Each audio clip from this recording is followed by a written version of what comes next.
question you have probably been afraid to ask out loud. Whether self-love is a trap of the ego or the beginning of freedom. A king brought a version of that question to the Buddha 2,500 years ago, and his answer opens this video. By the end, 3 things will be yours. The Buddha's actual answer to the question. A practice you can begin tonight, in the chair you are sitting in. And a different way of speaking to yourself, more like a friend than a foreman. The people around you will notice the third one before you do. The people you love are in good hands. Yours. The friend on the phone, the parent, the colleague, each met someone careful and kind. The one who has not met that person yet today is you. Loving yourself is not selfish. It is the ground from which not harming anyone else becomes possible. Without that ground, kindness becomes a slow leak. 12 teachings ahead. 2 acrobats on a bamboo pole. 8 winds blowing through every life. A line from the Dhammapada that may sound exactly like a friend. Wherever in the world you are listening from, it is good to be here together.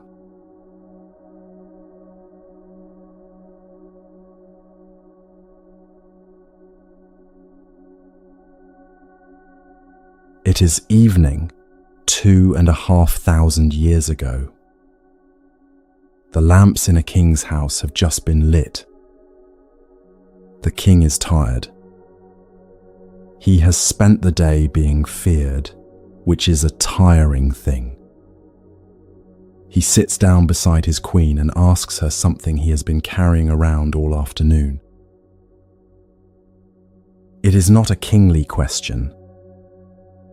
Kings are not supposed to need this kind of reassurance. Pasanadi has been carrying it anyway, the way tired people carry quiet questions all day, the way you have been carrying yours. Is there anyone in the world, he asks her, dearer to you than yourself? The king is hoping for the answer that will let him sleep. Of course, you, my king. The reassurance kings have always wanted from queens. Malika takes her time. The courtyard goes quiet around them. She looks at her king.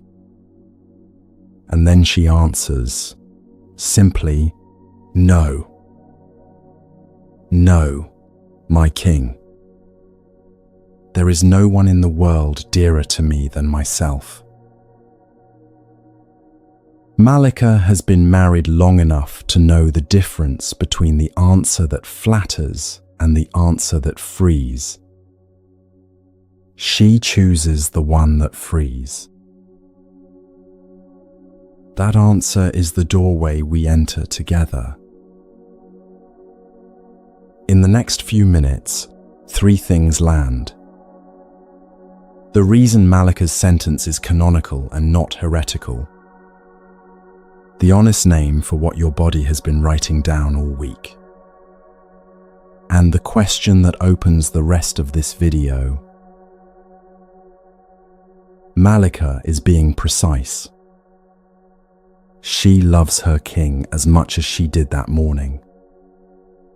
What she is doing is telling him, in the privacy of their evening, what is true for every living being who has ever asked the question seriously. Look inside any heart that beats in any body. You do not find anyone dearer than the one whose heart it is. The implication of that single sentence is enormous. Every other being you have ever met, every person you have ever cared for, every face you have ever seen on the street is the dearest thing to itself. Your child is the dearest thing to your child. Your parent is the dearest thing to your parent. The friend on the phone tonight is the dearest thing to the friend on the phone tonight. Malika's sentence does not just describe her. It describes the architecture of every heart in every body across every life. The truth has been in you too. You have been Malika in the moment before she spoke. Knowing it, afraid to say it out loud. Suspicious that to admit it would be selfish, arrogant, dangerous, a kind of betrayal of the people you have been carrying. It is the simplest fact about the heart that beats in your chest. The body in this room is the dearest thing to itself. And you have been treating it as if it were not. The phone has been ringing all week.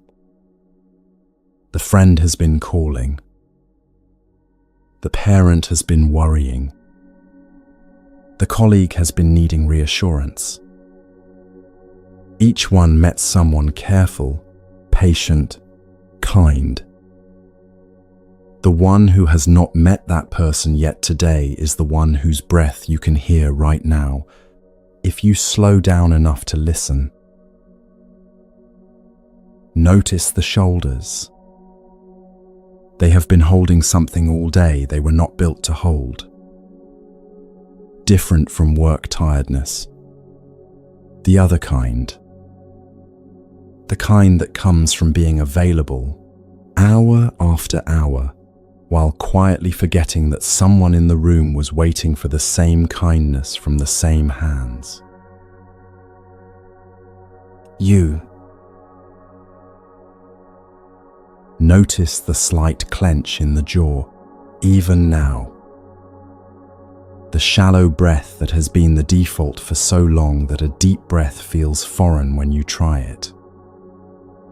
The faint headache that arrives whenever you stop moving. The brittleness in the voice when someone catches you off guard.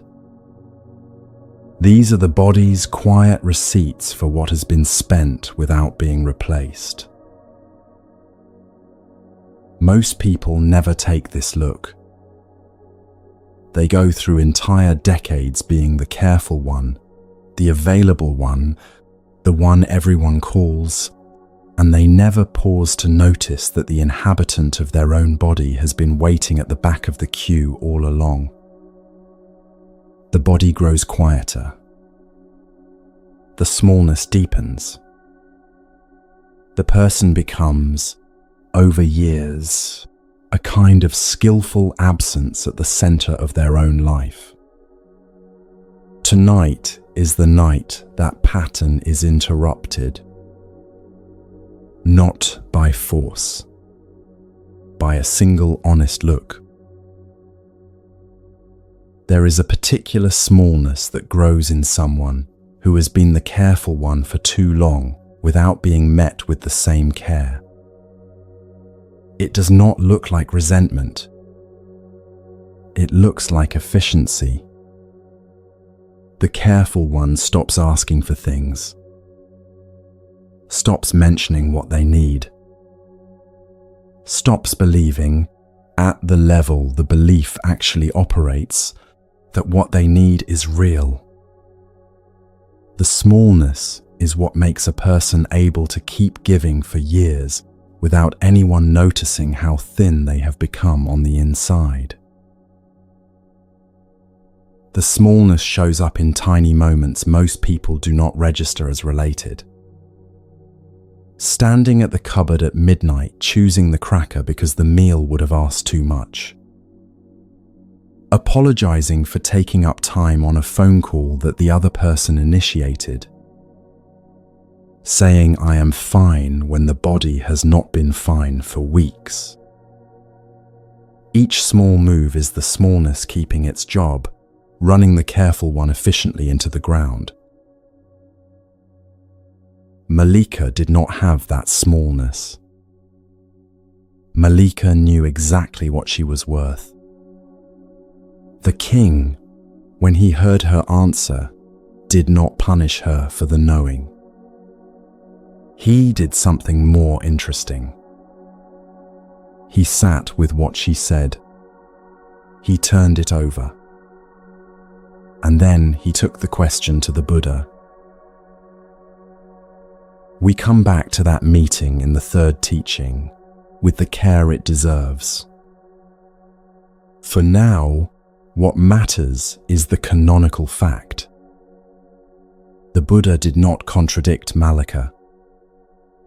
He confirmed her, which means the question your body has been writing down for months is allowed. The question is canonical. The Buddha himself answered it. Your body has been waiting for someone to say so.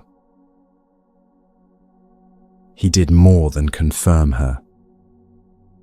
He used her sentence to teach a king something the king had been afraid was true. The teaching is recorded in the Sutta Nikaya in fewer than 30 words. Those 30 words are the doorway into every practice in this video. They are also the answer your body has been quietly listening for.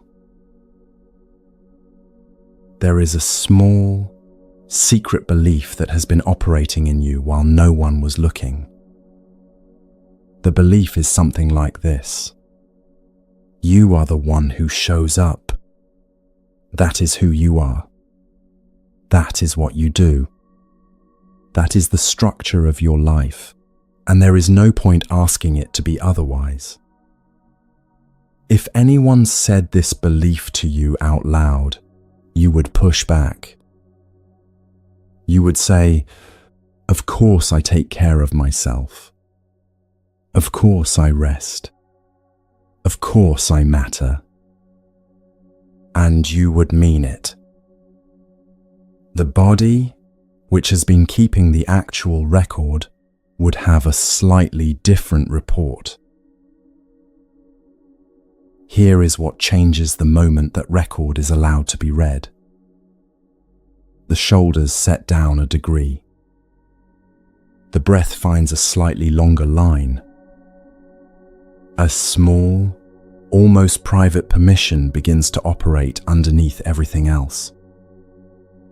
Permission to be tired. Permission to need something. Permission to take up the room you have been quietly trying not to take up. The change is not loud. It does not show up in any photograph. It shows up in the body of someone who has finally stopped pretending they were not in the room. This is the first teaching. The first honest look. A noticing, nothing more. The looking itself is the door the next 11 teachings walk through. What begins now is not the practices. The practices arrive in a few minutes. What begins now is letting the room around you contain a person you have been moving around as though they were furniture. There is a particular kind of silence that opens in a person when they finally let themselves be seen by themselves. It is not dramatic. It is not heroic. It is the silence of a room that has been crowded for years, finally containing the person who lives in it. That admission is the precondition for everything that follows. Without it, the next 11 teachings will land on you as instructions. One more thing to do. one more demand on the hours of an already full life. With it, the teachings will land in the place they were always meant to land, which is the very voice in your head that has been narrating this all along. The voice that decides, in any given moment, whether you matter. The voice you have been listening to all day.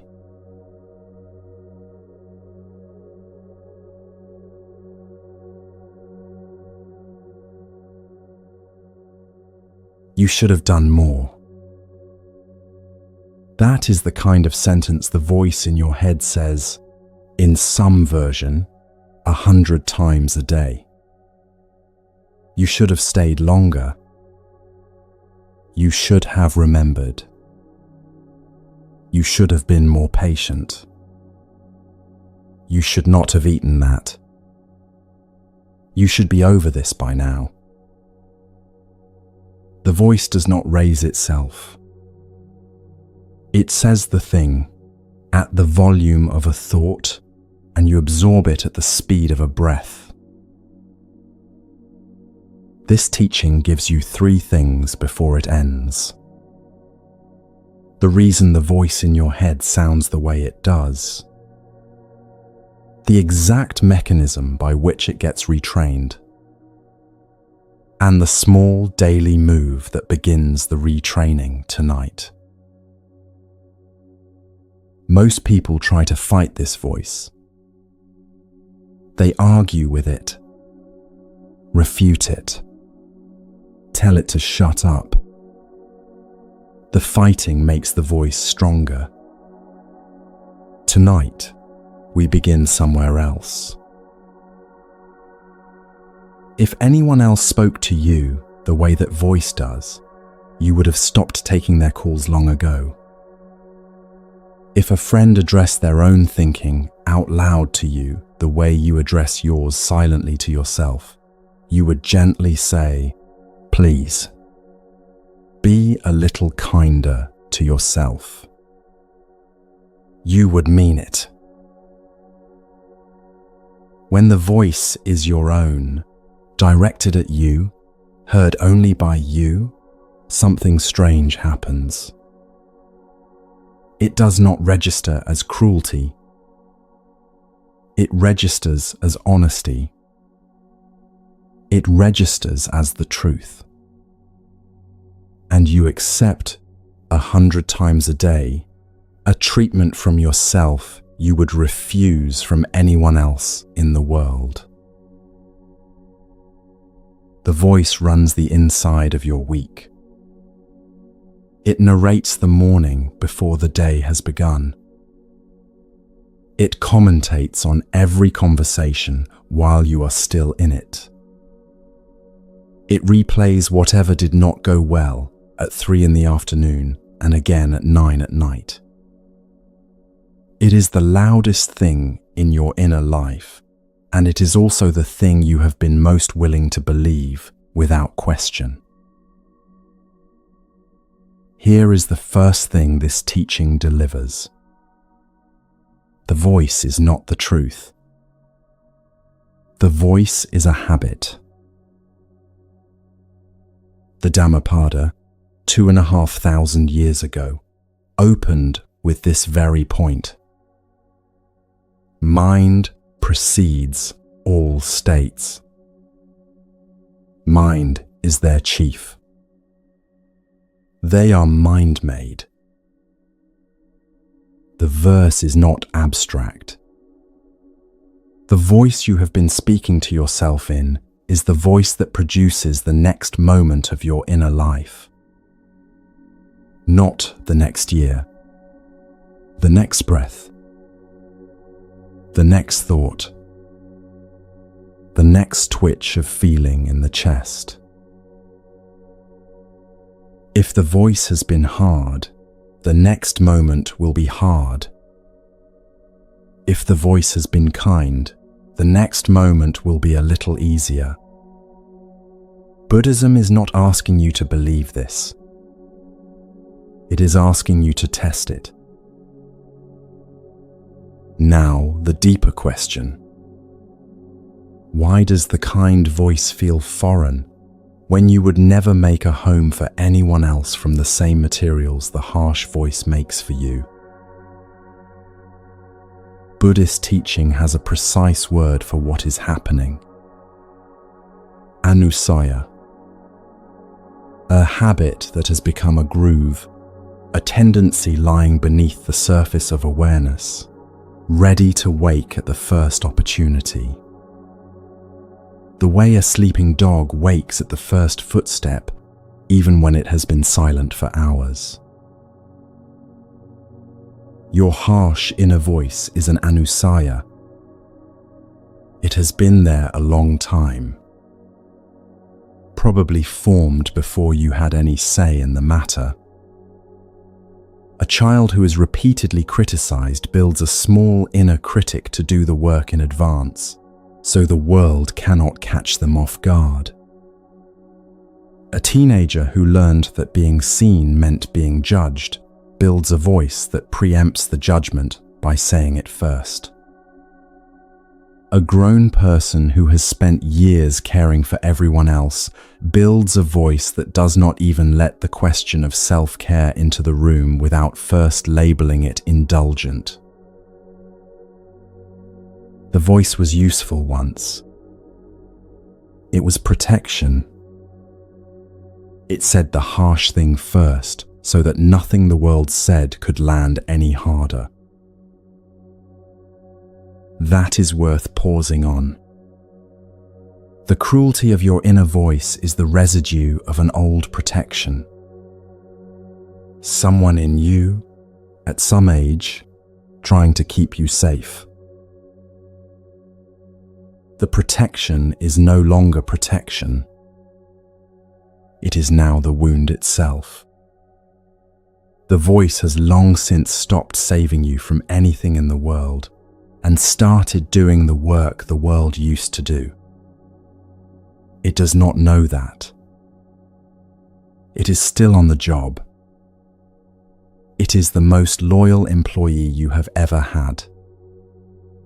Showing up first thing in the morning, staying late, never asking for a raise, still calling you names from the 8th grade. Here is the second thing this teaching delivers. The mechanism by which the voice is retrained. Forcing the voice to be quiet only sends it underground, where it gets sneakier and more chronic. The voice has to be relieved of its post. Slowly, by being given less and less work to do. By a different voice gradually moving in, the way a new tenant moves into a house while the old tenant is still finding their boxes. The new voice is quieter than the old one. It does not announce itself. It does not argue with the old voice. It just begins to operate alongside it, a little more steadily, a little more often, a little more like a friend. Here is the third thing this teaching delivers. The small daily move that begins the retraining tonight. You will notice it happening in very small moments. A friend cancels plans, and the old voice starts to say something about how you must have done something wrong, and a slightly newer voice in the same head says, "They are tired. They will be in touch."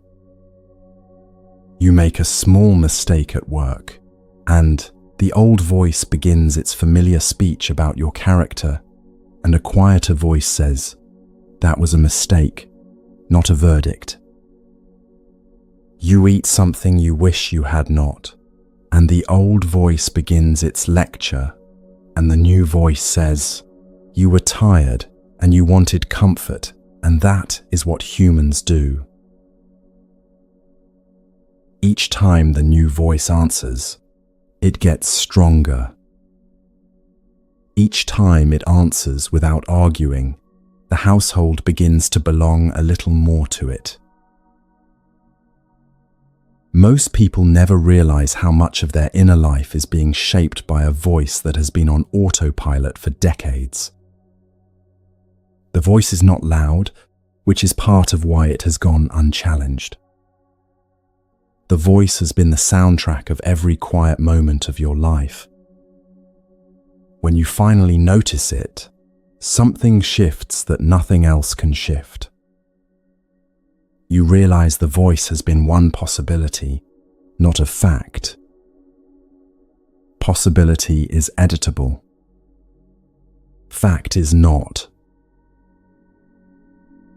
The old teachers had a phrase for this kind of training.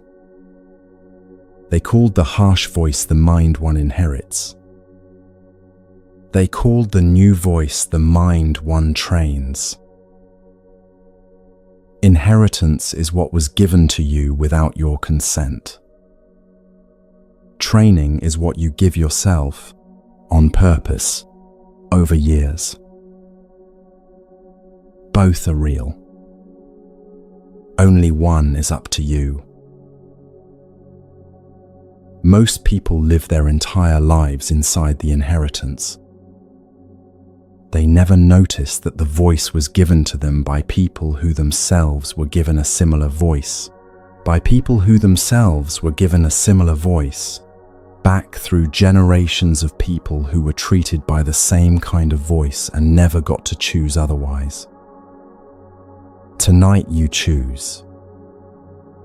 Not by force. By beginning to feed a slightly different voice the kind of attention the harsh one has been getting for free.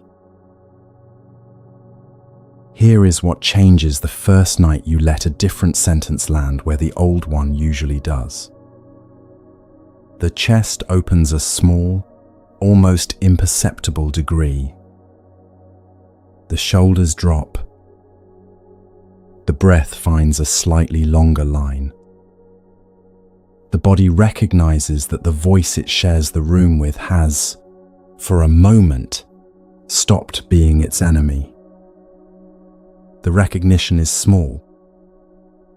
The recognition is also the beginning of an entire different inner climate.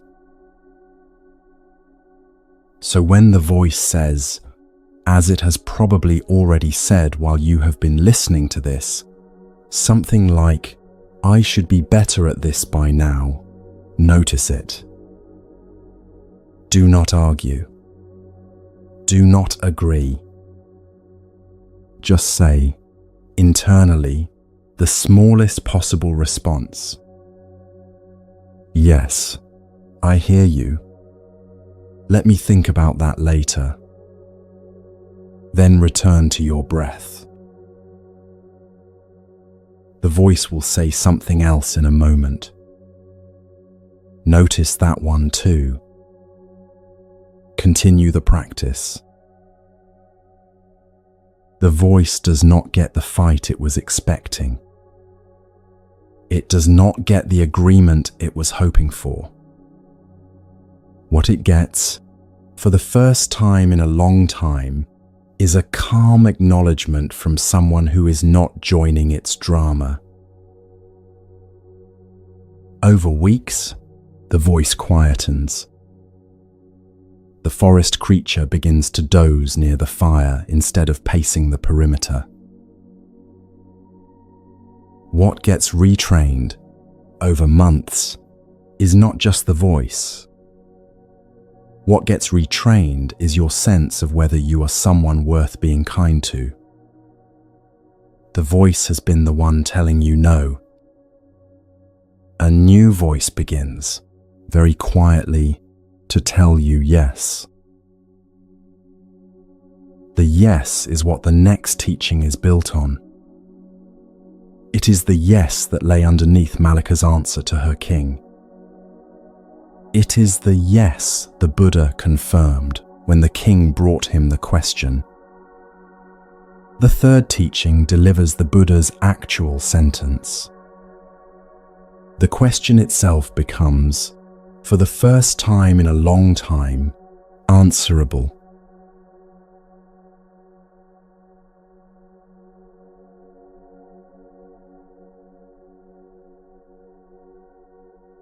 It is morning, 2,500 years ago. An old man is walking slowly toward where the Buddha is staying. His name is Mettā. He is a householder, not a monk, not a king, just an ordinary man, old now, with a body that has begun to fail him. The morning is bright. The road is dusty. The old man has had to stop twice to rest before he reaches the small monastery where the Buddha is staying for the rains. He has been thinking about something all night, the way old men do when the body keeps them awake with its small failures. He has rehearsed the question in his head and dropped it twice as too much to ask. Now he is here. He has been a husband for many decades. He has been a father. He has spent a long life caring for his family, paying his taxes, doing the things householders do. Now the body is broken. The strength is gone. Most days hurt in ways that did not hurt before. He comes to the Buddha and says, in the canon's own words, something like this: Lord, I am old, aged, burdened with years. My body is afflicted. Please give me a teaching that will benefit me for a long time. The Buddha receives him the way the Buddha receives anyone who has come a long way to ask one true question. No ceremony, no correction, no suggestion that the question should have been asked sooner. Just attention. The kind of attention an old man has not been given in a long time, in a household where everyone needs something from him. This is the moment we are dwelling within. In the next few minutes, 3 things land. The Buddha's exact answer to a man who has nothing left to give. The doctrine that confirms what your body has been waiting to hear. And the bridge into the practice that begins in the next teaching, in the chair you are sitting in. Most people who come to the Buddha in the canon are healthy monks with time on their hands. Mettā is different. He is who the canon does not always foreground. The tired householder. The person who has carried. The person who has given so much for so long that there is barely a body left to ask the question with. He is also, for our purposes tonight, you. The Buddha looks at the old man. He does not give him a long discourse. He gives him one sentence. Train yourself thus, the Buddha says. Though my body is afflicted, my mind shall not be afflicted. That is the entire teaching. Hear it again, in your own voice this time.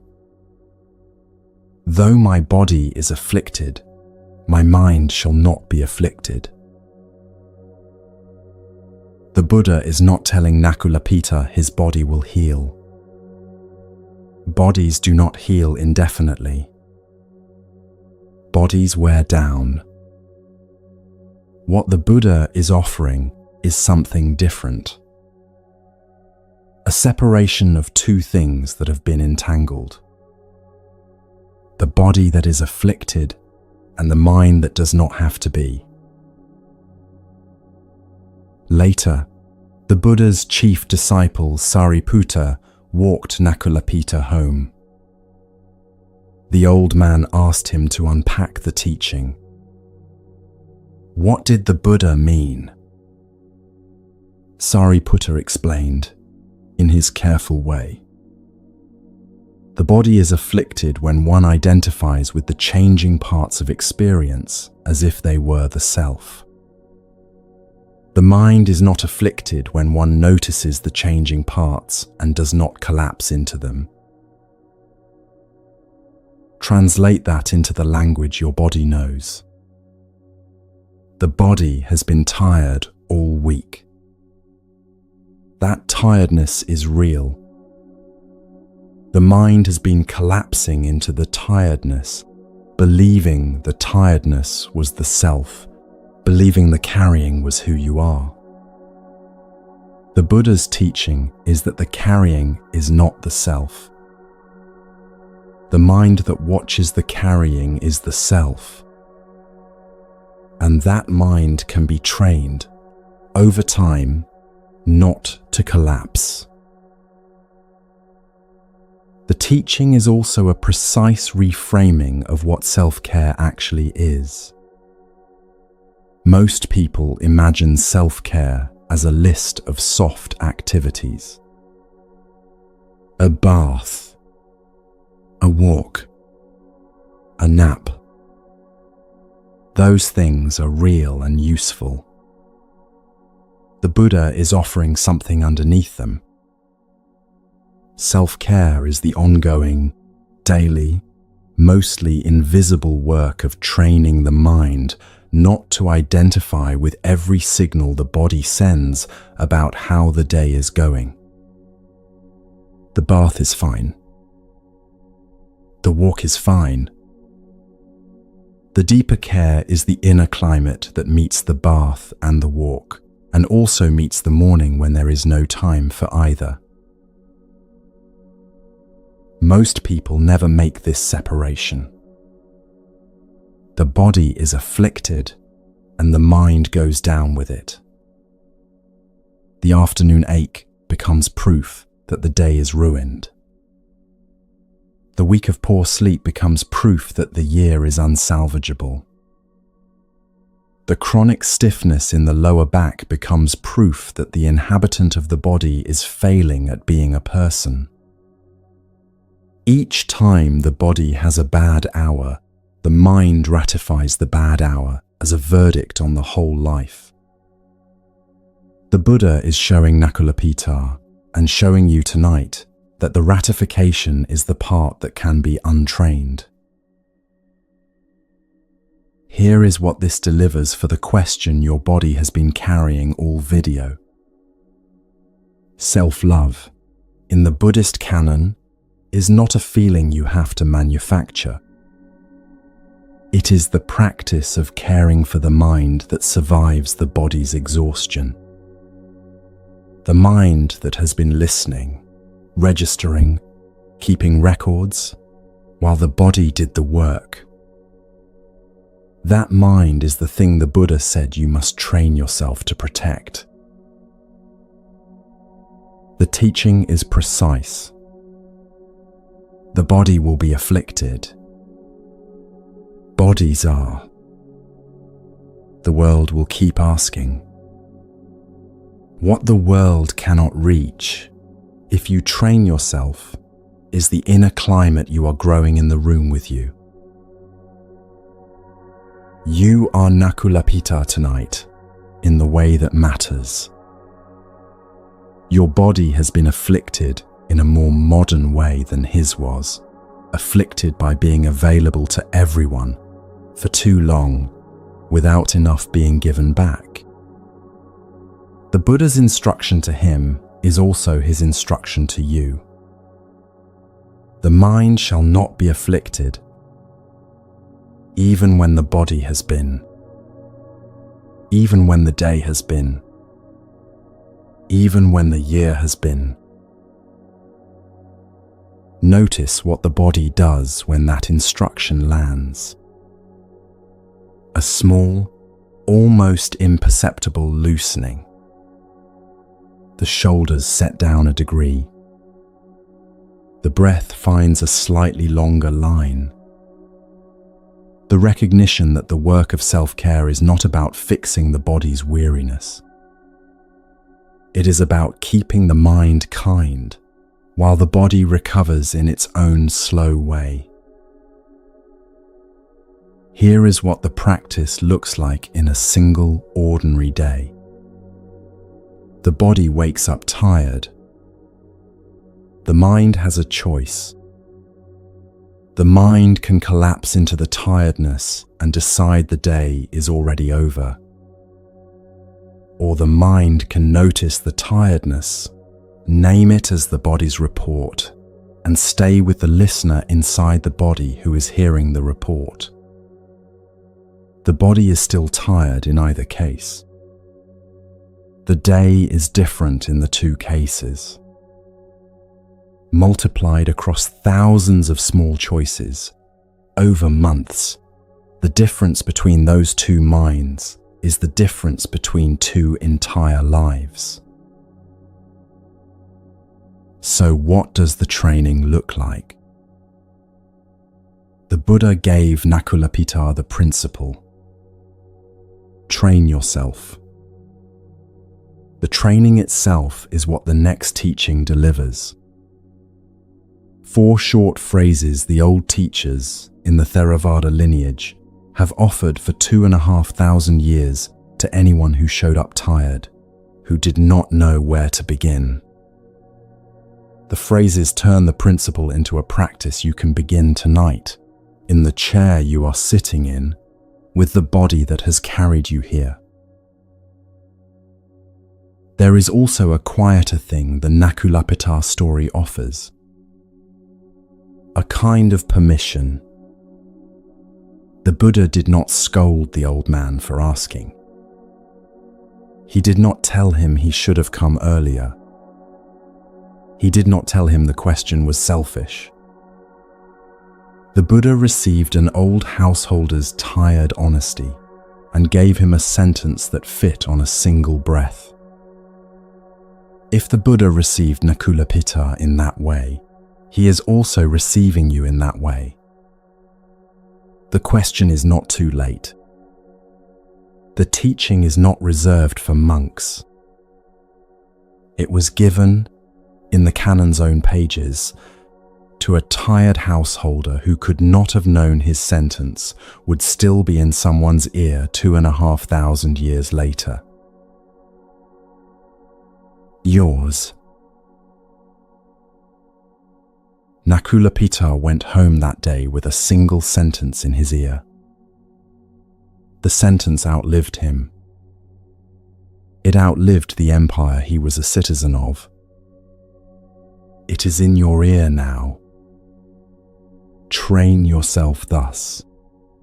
Though my body is afflicted, my mind shall not be afflicted. The training begins in the next teaching, with 4 short phrases that fit on a single breath each. The same phrases the old teachers offered for everyone who came after Nakulapita. Tonight you join them.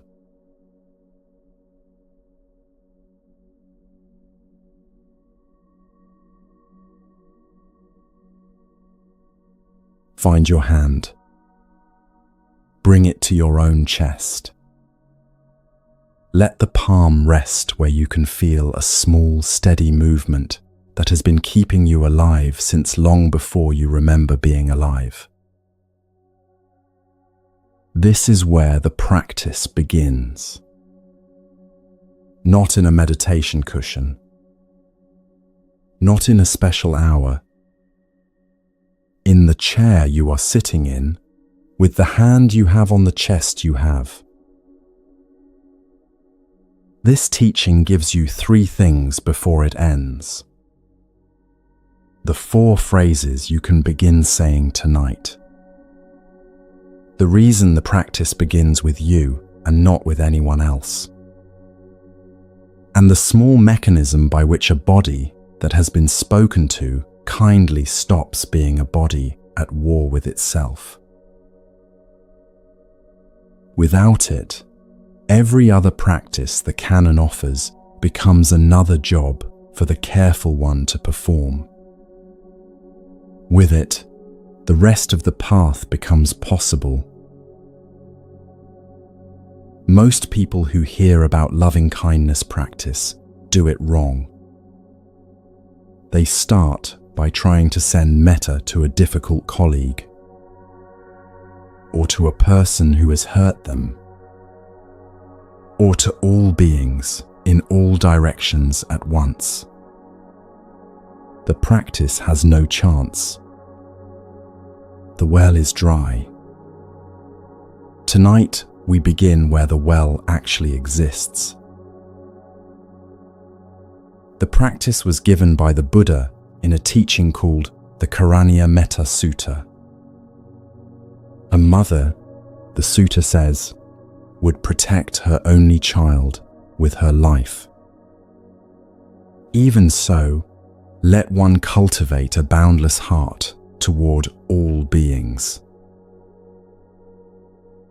The metaphor of the mother is not chosen casually.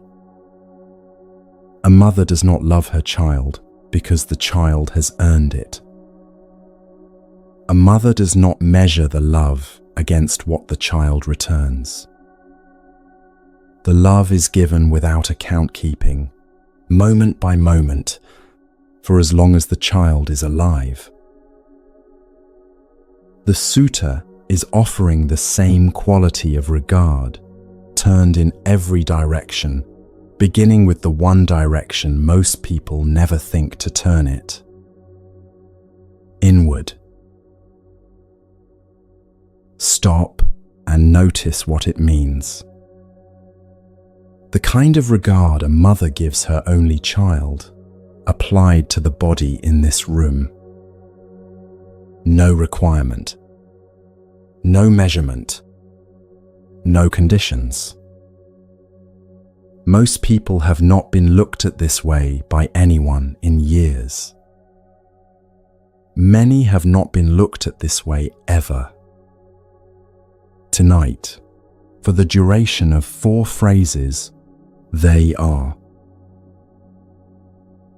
The old commentaries, particularly Buddhaghosa's instructions in the Visuddhimagga, made this explicit. The practice begins with the one body doing the practicing. Yours. The reason is mechanical. You cannot send out a wish you are not generating. If the body that produces the wish has not received the wish first, the wish has nowhere to come from. So the old teachers said, begin with yourself. Begin where the warmth actually exists. The quality of attention these phrases ask for is unusual, quieter than insistence. The attention you would give a sleeping child if you wanted them not to wake. The body recognizes that quality even before the words do. Forcing the practice breaks the spell. Skimming past it does not reach the body being addressed. The practice itself is the kindness. The phrases are how the kindness gets a shape. Each repetition refines the shape a little further. Here are the 4 phrases. Each fits on a single breath. Each is offered inwardly, directed at the body in this room. May I be safe.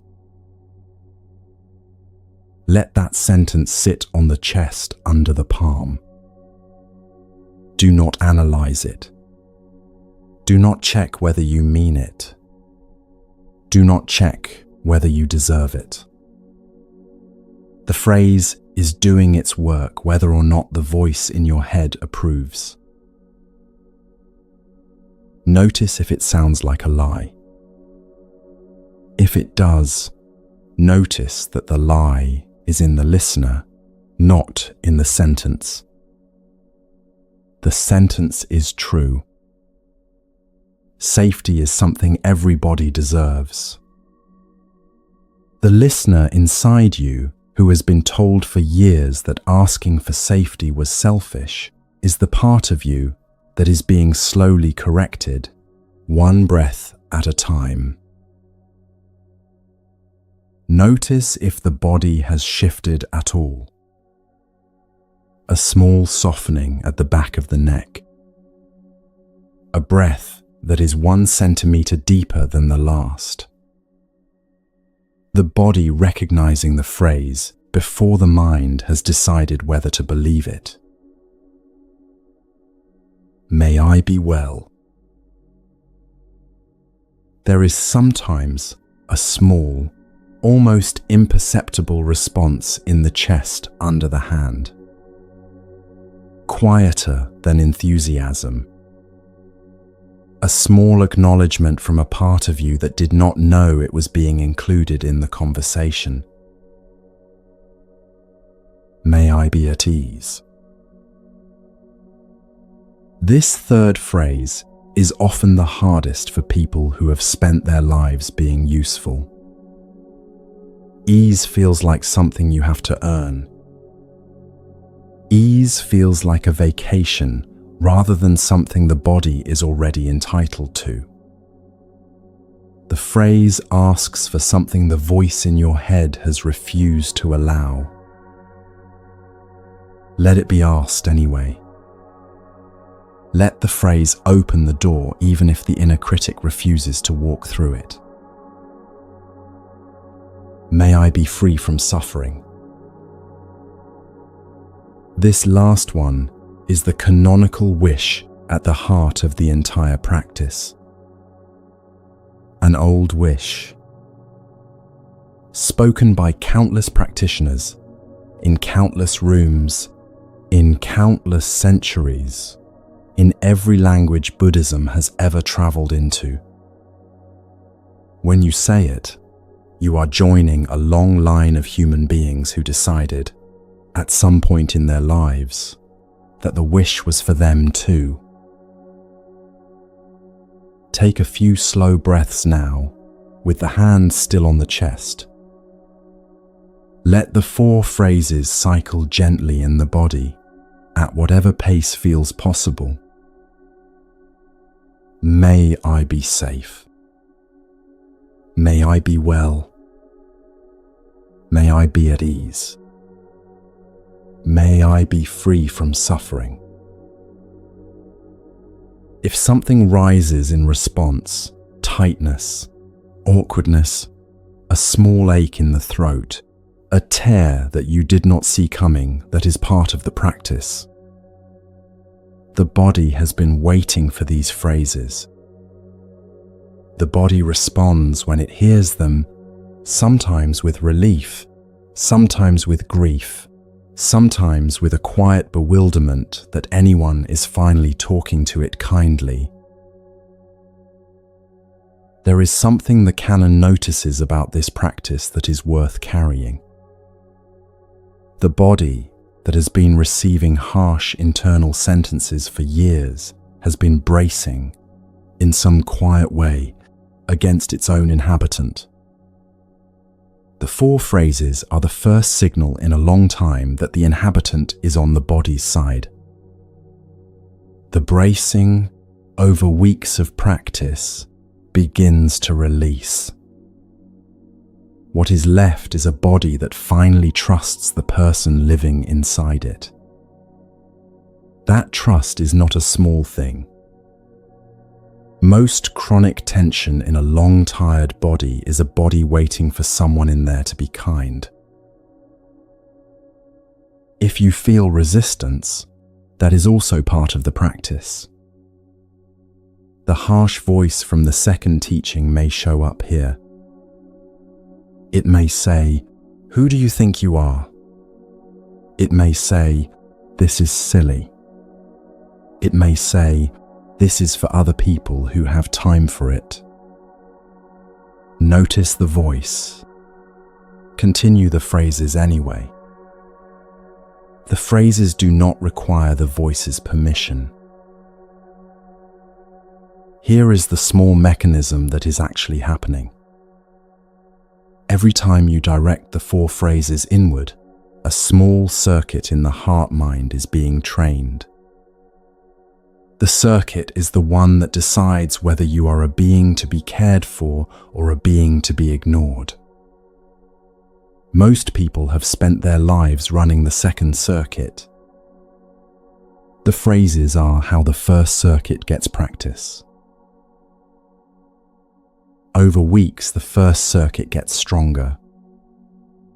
Over months, the body begins to default to it more often. Over years, the inner life of the practitioner shifts in ways visible to the people around them, long before they are visible to themselves. The phrases work slowly. They do not transform you on the first reading. What they do is shift the climate of your inner life, a degree at a time, over weeks and months. Said before sleep, they soften the night. Said in traffic, they widen the small space between event and reaction. Said during a difficult conversation, they remind you that the difficult person across from you is also a being to whom this wish can be extended. The Buddha's teaching mentions 11 natural benefits of regular metta practice. Sleeping peacefully, waking peacefully, dreaming pleasantly, being dear to humans, being dear to non-humans. The list is long because the change is real. The change does not show up in any photograph. It shows up in the texture of the days. A morning that feels lighter than yesterday's. A conversation that did not flatten you the way the same conversation would have a month ago. A small, almost private sense of being on your own side when nothing in particular has happened. These are the changes the practice produces. They do not arrive as fireworks. They arrive as climate. There will be days when the phrases feel hollow. The voice will tell you that you are wasting your time, that nothing is happening, that you should be doing something more concrete. The phrases are doing their work even on hollow days. In the same way, water keeps shaping a stone, whether or not the stone notices.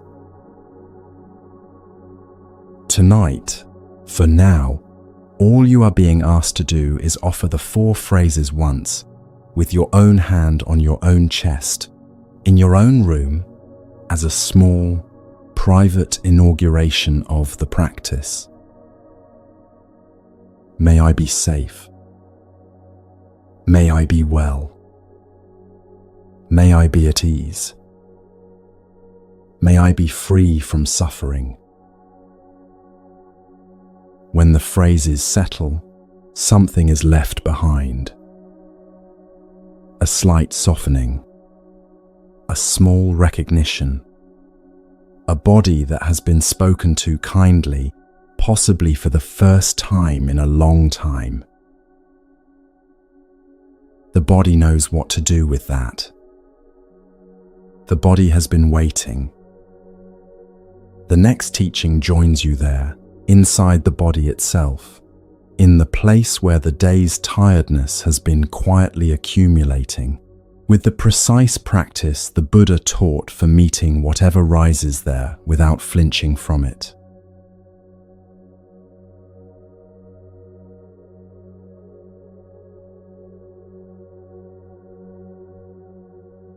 Feelings last seconds.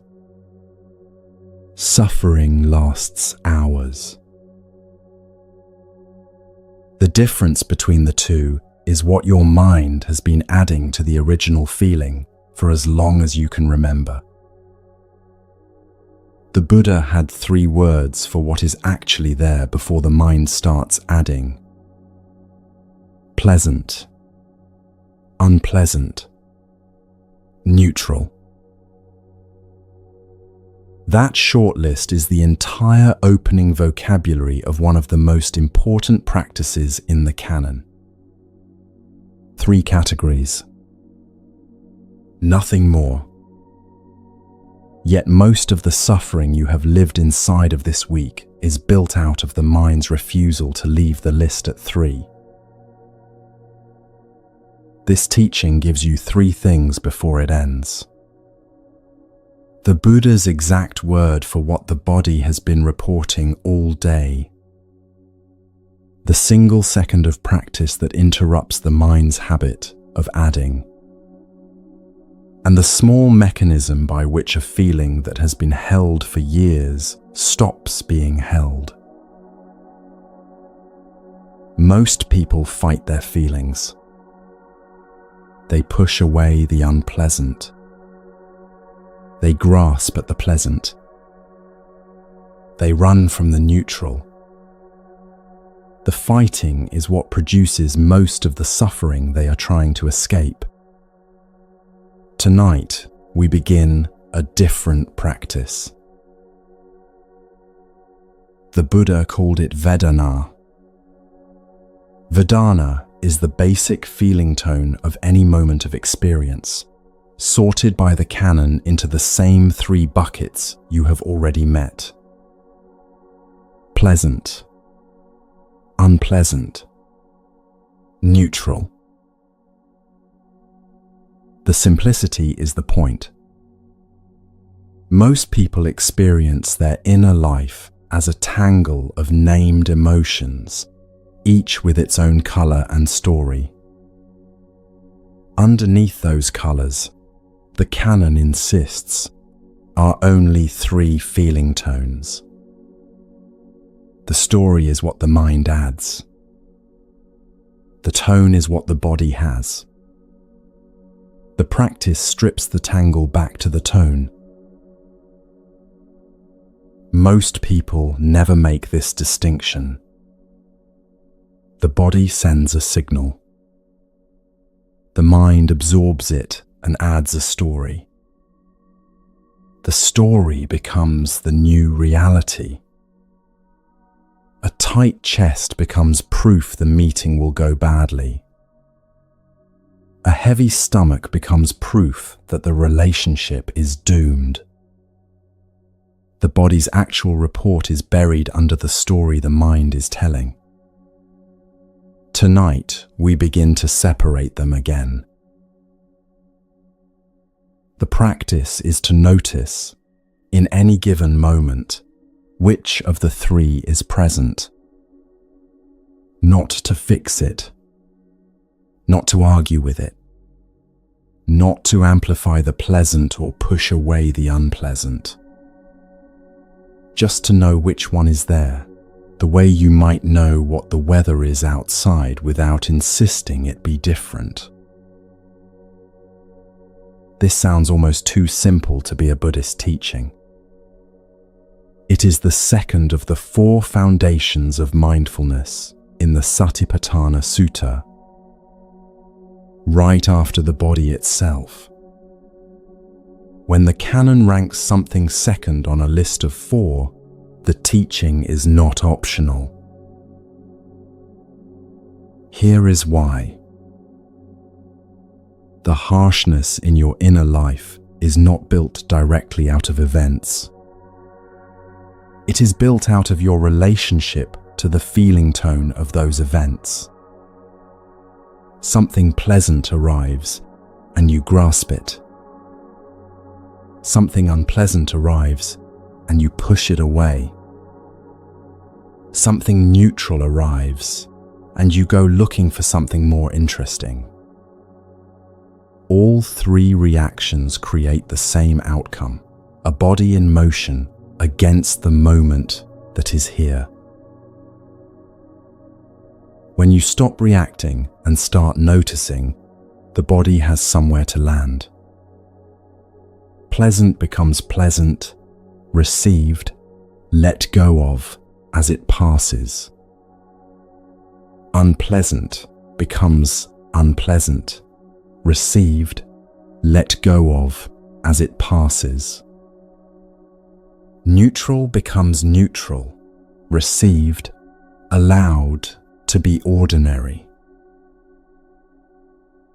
Try it now. Pick the most uncomfortable feeling that has been with you today. Notice it. Notice the temperature of it. Notice whether it is heavy or light, wide or narrow, still or moving.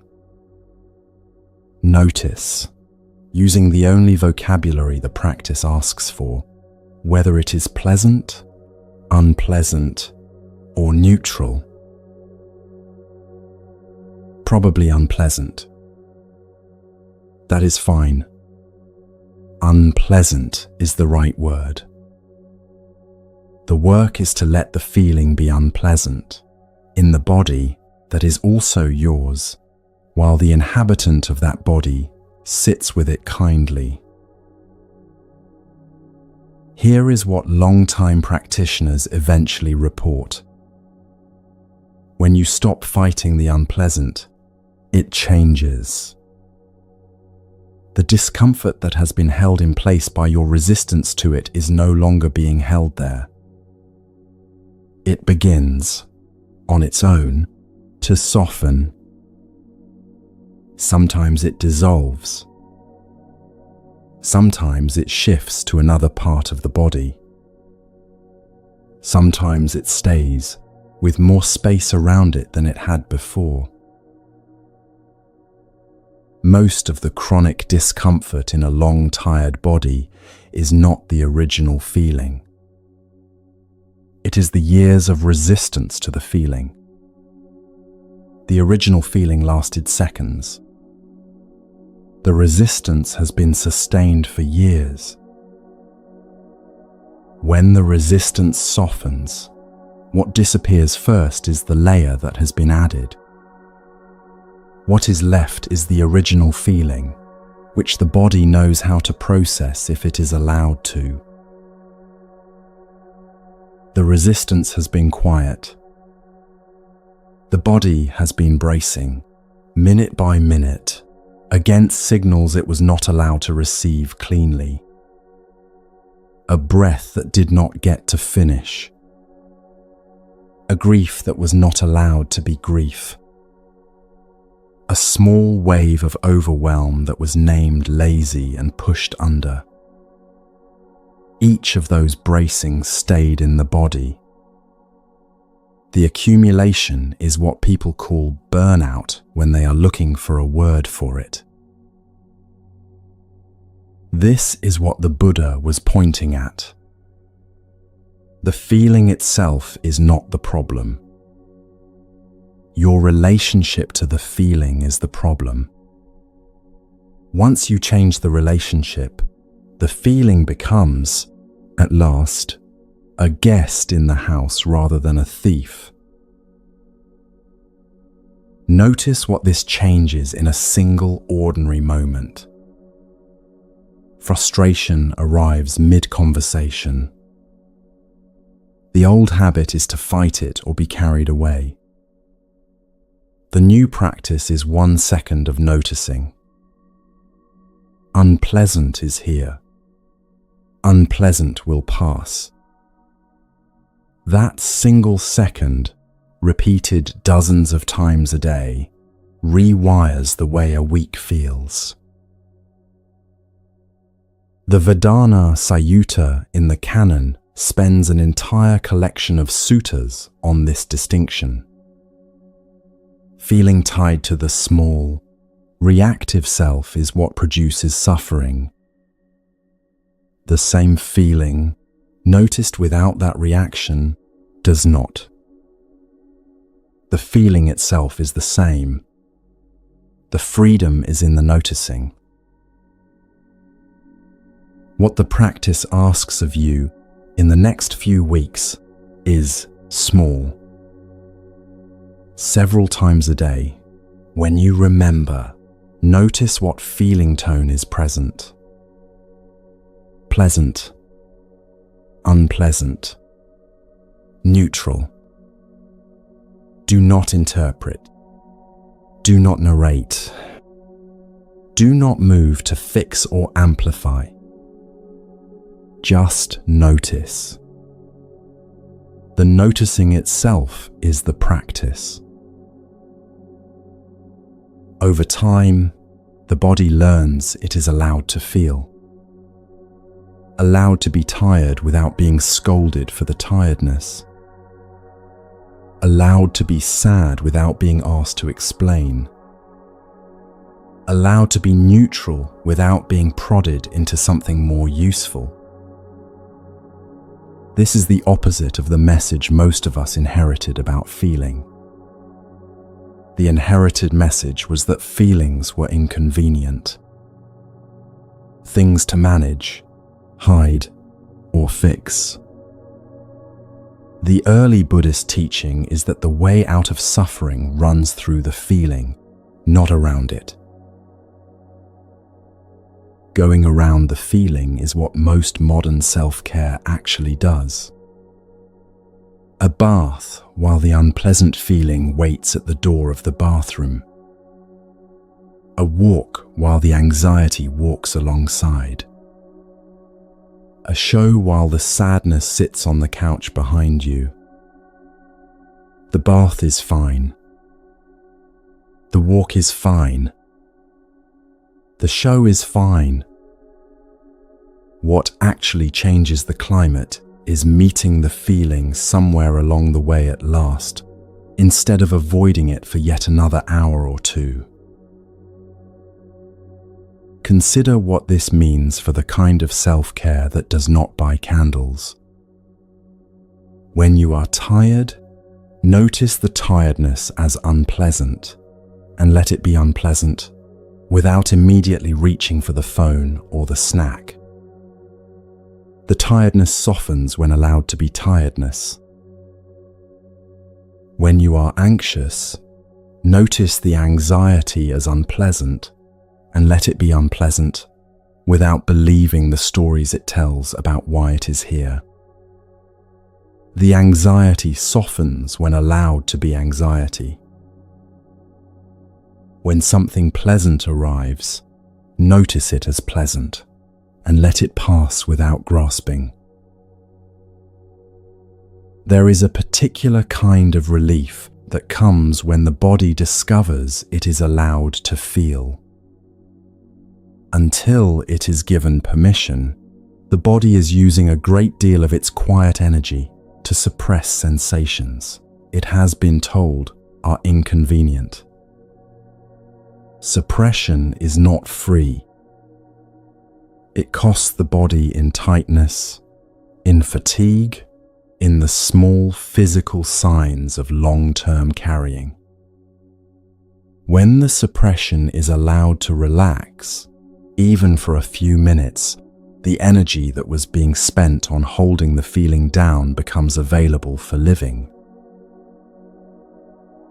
Notice, as this space unfolds, what is happening in the body that is yours.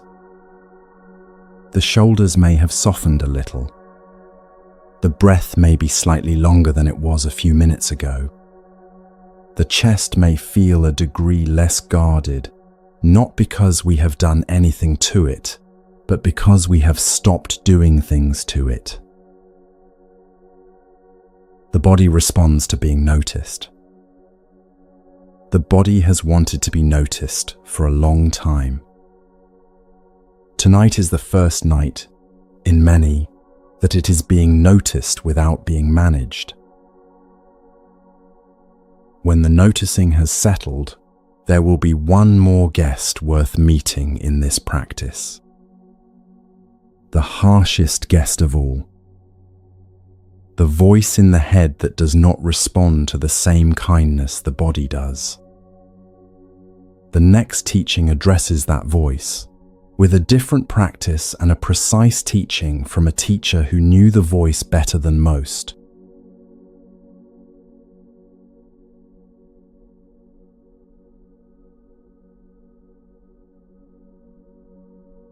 If a thing can be fixed, fix it.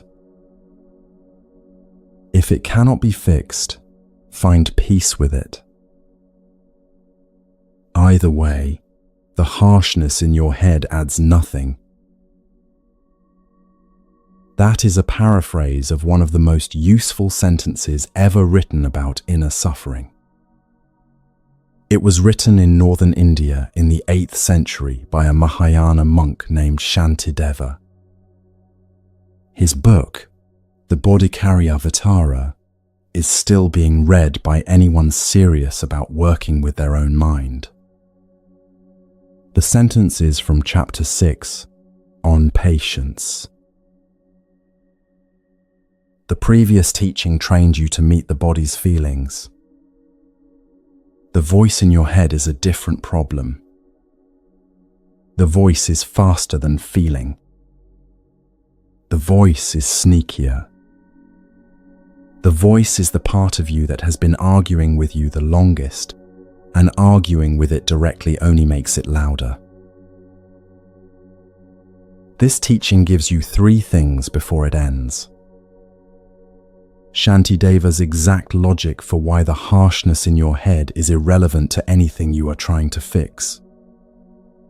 The image from the Thai forest tradition that explains why the voice has stayed loud for so long. And the small, practical move for meeting the voice in a way it has never been met before. Sit with Shantideva's logic for a moment. If the thing the voice is criticizing you for is something you can change, the work is to change it. The harshness about it is just extra weight on top of the work. If the thing is something you cannot change, the work is to find peace with it. The harshness about it is just extra weight on top of the acceptance. Either way, the harshness has no job to do. It is not motivating you. It is not making the situation better. It is doing nothing useful. All it is doing is adding a second layer of suffering on top of whatever the original difficulty was. The original difficulty, whatever it was, has now been doubled. This is a precision tool. Whenever the voice begins one of its standard speeches, the question to ask is one of 2. Can this be fixed? If yes, the work is the fixing. If no, the work is the peace. Either way, the voice's contribution is not in the question. Try the logic on something specific. The voice is replaying a conversation from this morning. Can the conversation be changed? No. So the work is to find peace with the version that happened. The harshness about it, repeated all afternoon, changes nothing. The voice is rehearsing something you did badly last week. Can it be improved going forward? Yes. So the work is to make the next version better. The harshness about the previous one contributes nothing to the next. Most people skip this question. They get into a wrestling match with the voice instead. They argue. They refute. They tell it to shut up. The voice gets louder every time. It has been winning the wrestling match for years. Most people never make peace with the voice. They live their entire lives inside a wrestling match they cannot remember starting. The voice gets the last word at night. It gets the first word every morning. Decades of this leaves a person tired in ways sleep cannot fix. Tonight you step out of it, not by winning the match, by stopping it. Ajahn Chah, a Thai forest teacher who lived in the 20th century, had an image for what is happening. The mind is a wild forest creature. Chase it, and it runs deeper into the forest. Fight it, and it bites. Starve it, and it gets meaner. The only way to bring a wild creature close is to sit very still in a clearing, with food in your hand, and let it choose to come to you. The voice in your head is a wild creature. It has been chased, argued with, shamed, ignored, and occasionally agreed with, but never simply met. When you begin to meet it without fighting it, the creature becomes confused. It is used to being engaged. Being witnessed without engagement is something it has not encountered before. The practice for meeting the voice is not complicated, though it is patient. When the voice says, "You should have done more," you do not argue with it. You do not say back, "I did enough." You do not say, "Shut up." You say, internally, something like, "I hear you. Yes, I notice you are saying that again." And then you continue with whatever you were doing. The voice does not get the fight it was expecting. It does not get the agreement it was hoping for. What it gets, for the first time in a long time, is a calm acknowledgement from someone who is not joining its drama. The mechanism is precise. The voice is built to provoke a response. Argument feeds it. Agreement feeds it. Shame feeds it. A calm acknowledgement is the one input it does not know how to escalate. Over time, the lines lose their charge. The wild creature has nothing to chase. Notice what happens to the room around the voice when this practice begins. The room becomes larger. The voice, when it is not being fought, shrinks back into being one voice in the room rather than the entire room. You begin to feel space between you and the voice, the way a tired person feels space between themselves and a difficult guest at a dinner party who is no longer the center of the evening. The space changes everything. The space is what was missing. Over weeks, the voice quietens. The forest creature begins to doze near the fire instead of pacing the perimeter. There is one more piece of Shantideva's chapter on patience that is worth carrying. He wrote, in another famous line, that whatever joy there is in this world, all comes from desiring others to be happy. Whatever suffering there is in this world, all comes from desiring oneself to be happy. That second sentence is often misread. Shantideva is not saying that you should not desire your own happiness. He is saying that the small, grasping kind of self-focus, the kind that says, "I should be further along, I should be better, I should be different from how I am," is the engine of suffering. The harsh inner voice is exactly that engine, running all day, producing heat and exhaust and very little forward motion.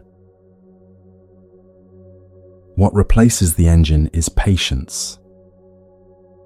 The willingness to let yourself be where you are, on the day you are on, with the body you have, with the mind you have, with the small mistakes you have already made today, and the small mistakes you will probably make tomorrow. Patience is not resignation.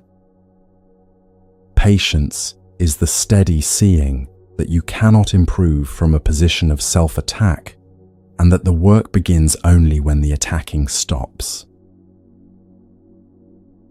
Try this for these next few moments. When the voice arrives with its next sentence, notice it. Acknowledge it. Do not argue. Do not agree. Just say, internally, the smallest possible response, something like, "Yes, I hear you. Let me think about that later." Then return to your breath. Return to the hand still on the chest. Return to the 4 phrases if they are nearby. The voice will say something else in a moment. Notice that one too. Continue the practice. Over weeks, what you discover is that the voice was not as solid as you thought.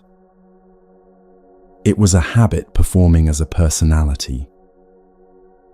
When the habit is met without being fed, the personality begins to loosen. The dry voice that used to fill every silent moment finds it has less to say. The voice loses its monopoly. Other voices begin to be heard underneath it. The voice that knows what you need. The voice that is on your side. The harsh voice becomes one voice in a household that now has more than one inhabitant. If you have been at war with the voice for years, this teaching can feel like a peace treaty being offered after a war you did not realize had been pointless the whole time. Both sides put down their weapons. The voice slowly understands it has another option besides cruelty. You slowly understand you have another option besides arguing back. A new kind of inner climate becomes possible, not by force, but by the long, slow work of patience. There is something the old commentaries say about this kind of patience that is worth carrying with you. They say that patience with the mind is not separate from love for the mind. The patience itself is the love. The willingness to sit in the clearing, hour after hour, without grasping at the creature, is what the love looks like in practice.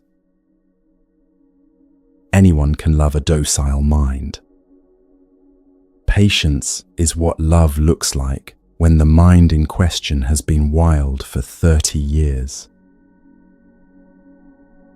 What the patience makes possible in the next teaching is something larger than the inner climate. The work you have just been doing on yourself is also, in a precise way, the work you are doing on behalf of every person you love. 2 acrobats balanced on a long bamboo pole are about to make this very clear.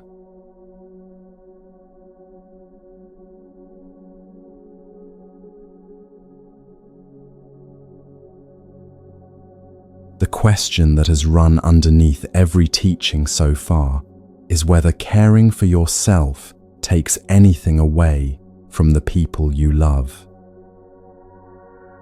The Buddha answered that question in the smallest story in the canon.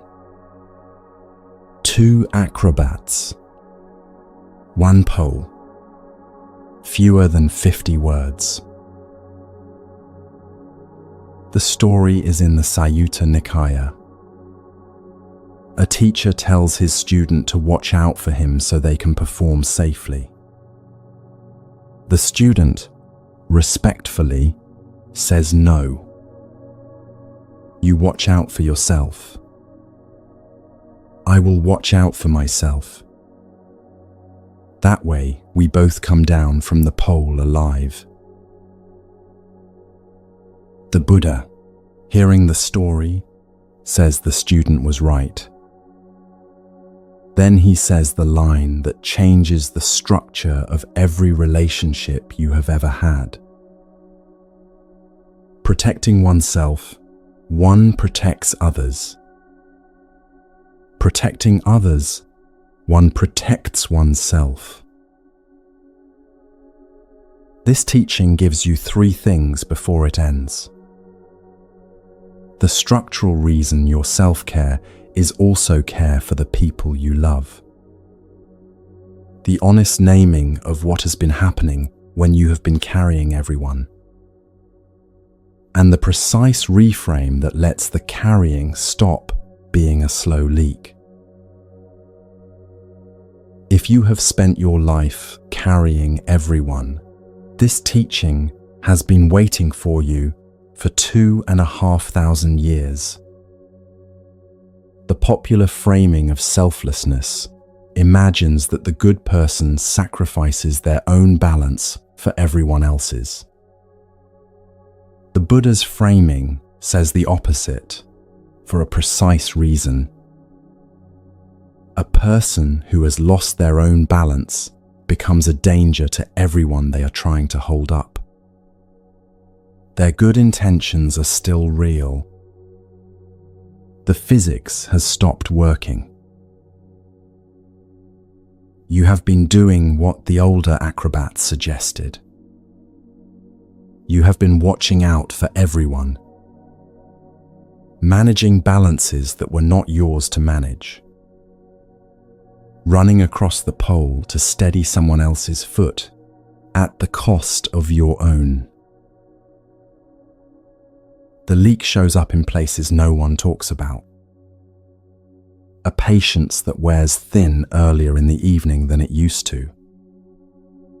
A small, private edge in the voice during conversations you used to be steady in. A delay between hearing a friend's news and being able to feel anything about it. A growing reluctance to pick up the phone, followed by guilt about the reluctance, followed by the call being made anyway. Each of those small leaks is the body telling you, in its own language, that the carrying has been costing more than the giving has been replacing. The Buddha's correction is precise. Watch your own feet. Trust the people you love to watch theirs. When you both do, the performance becomes possible. When you do not, it ends sooner than either of you wanted. Self-care, in this teaching, is structural. It is the only way you and the people you love can both arrive at the end of a long week alive. Try the reframe on something specific from your own week. The colleague who needed an extra 40 minutes of your attention when you had already given them 3 hours that day. The friend who texted late and expected the long reply you have been giving them for years. The family member whose mood you have been managing in advance all afternoon because you have learned what their mood does to a room. Each of those moments is a small place where the older acrobat's instruction has been running. Each is a place where the younger acrobat's correction can begin to operate quietly, without any drama. A different 40 minutes, a different reply, a different way of meeting the family member's mood that does not require you to absorb it before they arrive. If you have been wondering whether all this attention to yourself is somehow taking away from the people who need you, the answer is the opposite. Every minute you spend tonight noticing your own breath, noticing your own feeling tone, letting the harsh voice quieten, is a minute of steadiness you will be able to bring tomorrow to the people who rely on you. Most careful people never make this pivot. They keep running across the pole until something gives.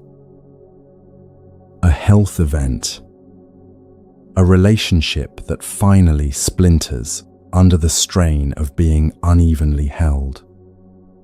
A burnout that arrives wearing the clothes of an ordinary tired week until one morning the body refuses to get out of bed. The Buddha gave the acrobats teaching for the people who would otherwise meet that morning. The teaching is preventive, not theoretical. Every minute of self-care you choose tonight is a minute the body does not have to take by force later on. This is the structural meaning of the 4 phrases you offered yourself earlier. May I be safe. May I be well. May I be at ease. May I be free from suffering. Each phrase is also a steadying of the pole. When you become safer, the people next to you become safer. When you become well, the people next to you can lean on something well.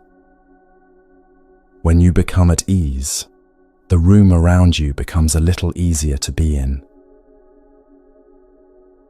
There is also a beautiful note in the early commentaries about this teaching.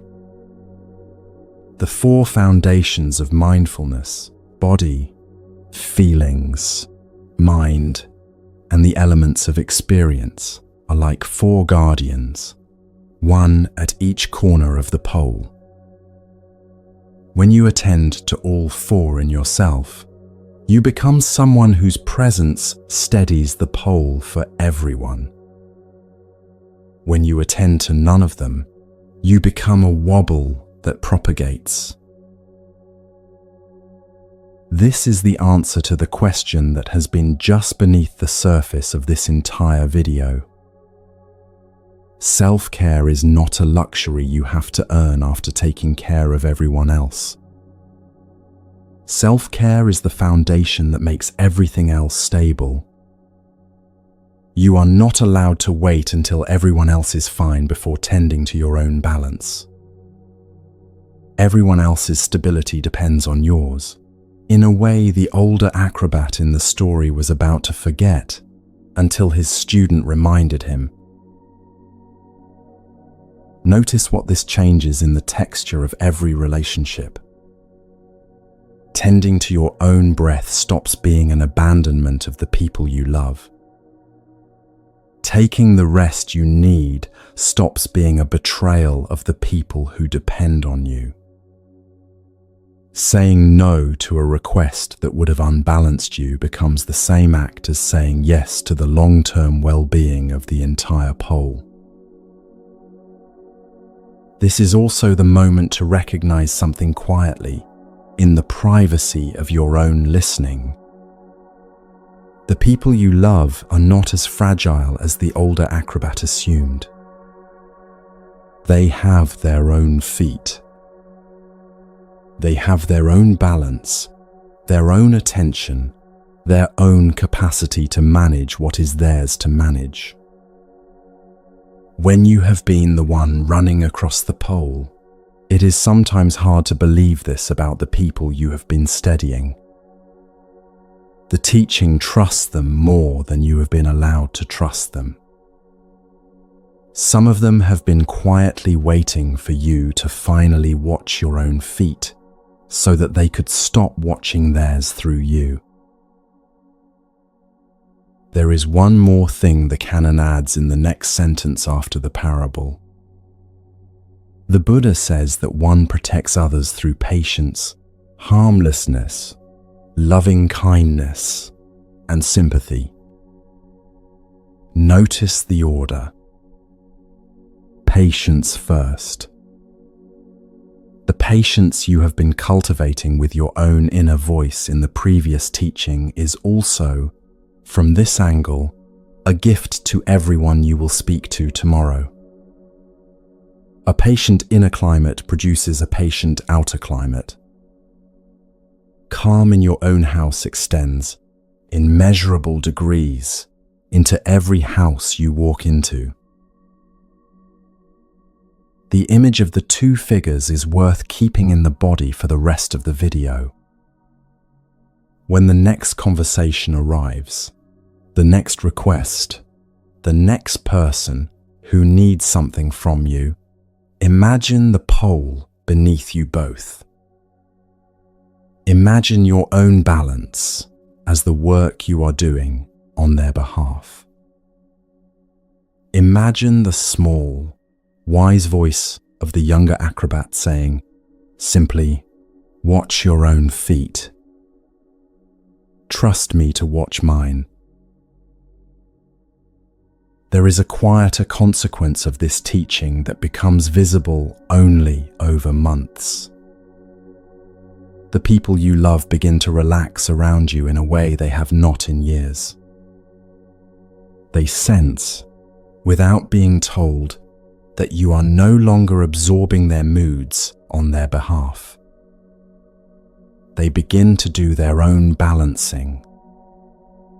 Some of them rise to the responsibility quickly. Some take a few weeks. A small number adjust slowly, with confusion about why the careful one has changed shape. All of them, over time, become slightly more themselves than they were when you were carrying them. The pole steadies in ways the older acrobat could not have imagined when he asked his student to watch out for him. What follows from this, in the next teaching, is the wider weather. Bamboo poles do not balance in still air. Praise lifts you. Blame knocks you sideways. Gain rises and falls. Loss arrives whether or not you were ready. The Buddha had a precise teaching for the 8 kinds of weather that pass through every life, and how to stay on the pole when they arrive. That teaching is the next door.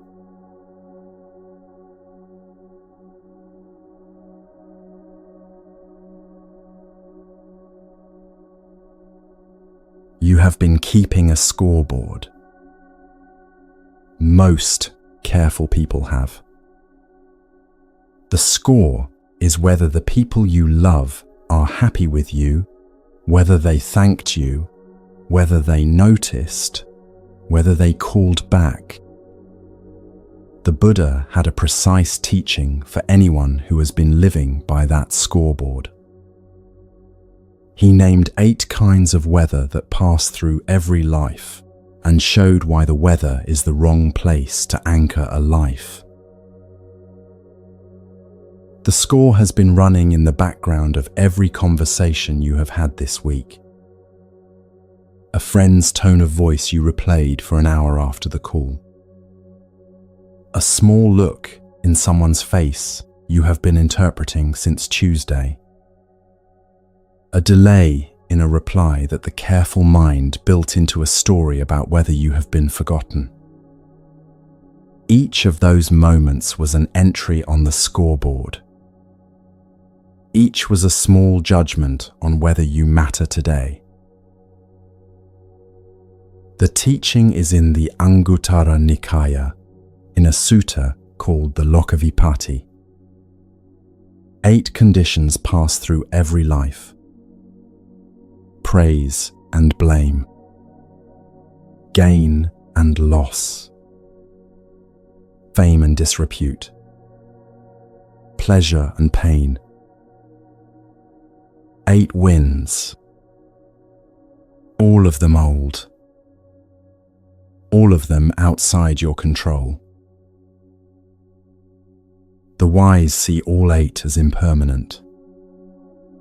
The unwise are exalted by the favourable 4 and crushed by the unfavourable 4. The wind itself is not the ground they are standing on. That is the entire teaching. The words that follow are for the person who has been mistaking the wind for the ground. This teaching gives you 3 things before it ends. The honest naming of the scoreboard you have been keeping. The reason the scoreboard guarantees your exhaustion. And the small daily move that lets the score stop being kept. For the careful one, the 8 winds are not abstract. A passing compliment in a meeting earlier this week, and a small, warm lift in the chest. A missed thank you, a small criticism, the sense that someone you helped is mildly displeased, and a small, tight drop in the chest. Your sense of yourself has been weather dependent for a long time. The weather has been the verdict on whether you matter. This is not a personality flaw. It is the simple consequence of having tied your sense of worth to other people's responses. If you have been the one carrying everyone, the responses are the only feedback you have been getting on whether the carrying is working. Did they thank you? Did they notice? Did they smile? Did they call back? The score has been the only thing telling you whether you are doing the work right. There is a particular shape that grows in a person who has been keeping this scoreboard for decades.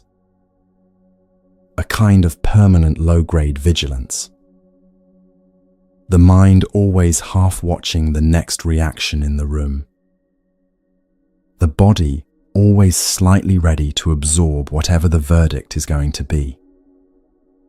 The shape is so familiar to the careful one that it does not feel like vigilance anymore. It feels like personality. It feels like who you are. The Buddha's teaching is that it is not who you are. It is what the scoreboard has been doing to who you are. The 8 winds teaching is the way out of the scoreboard. Not the way out of caring, which the Buddha was not interested in. The way out of needing the score. Here is the precise reason the scoreboard guarantees your exhaustion. The wind blows in 8 directions and has done so since before any human you know was born.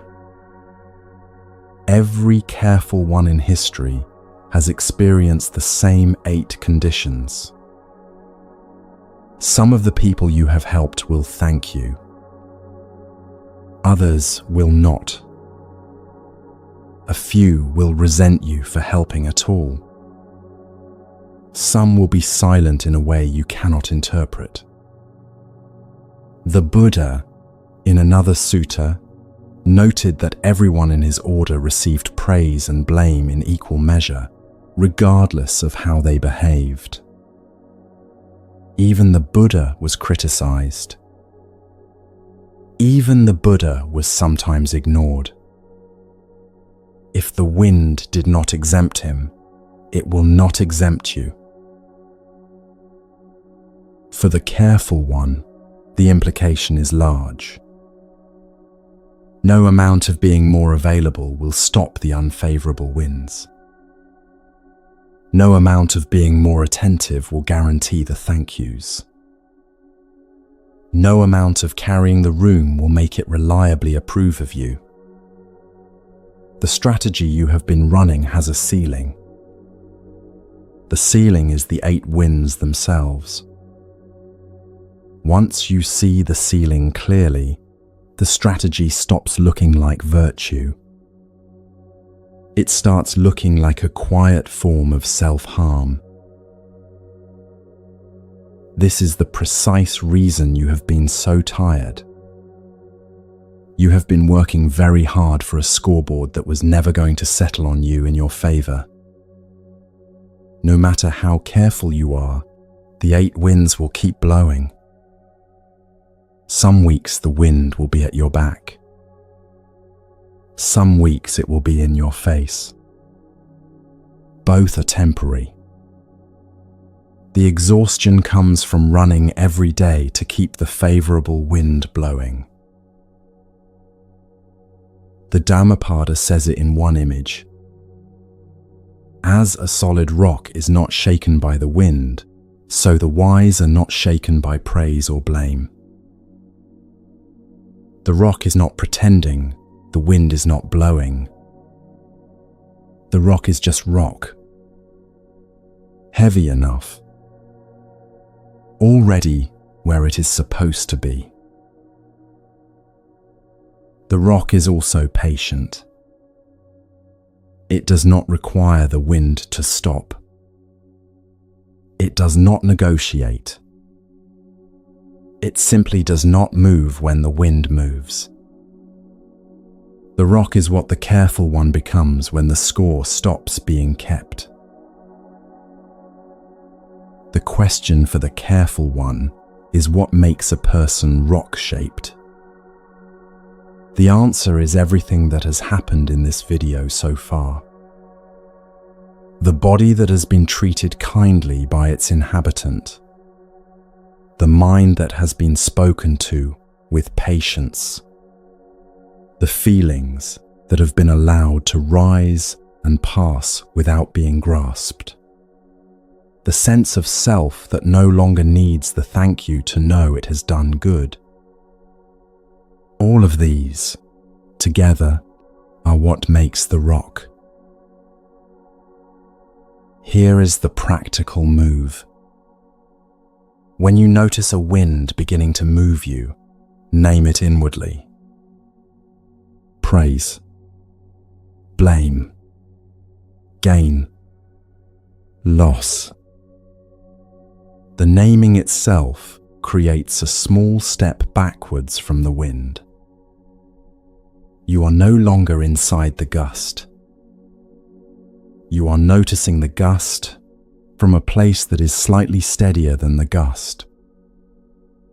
Over weeks, the naming becomes automatic.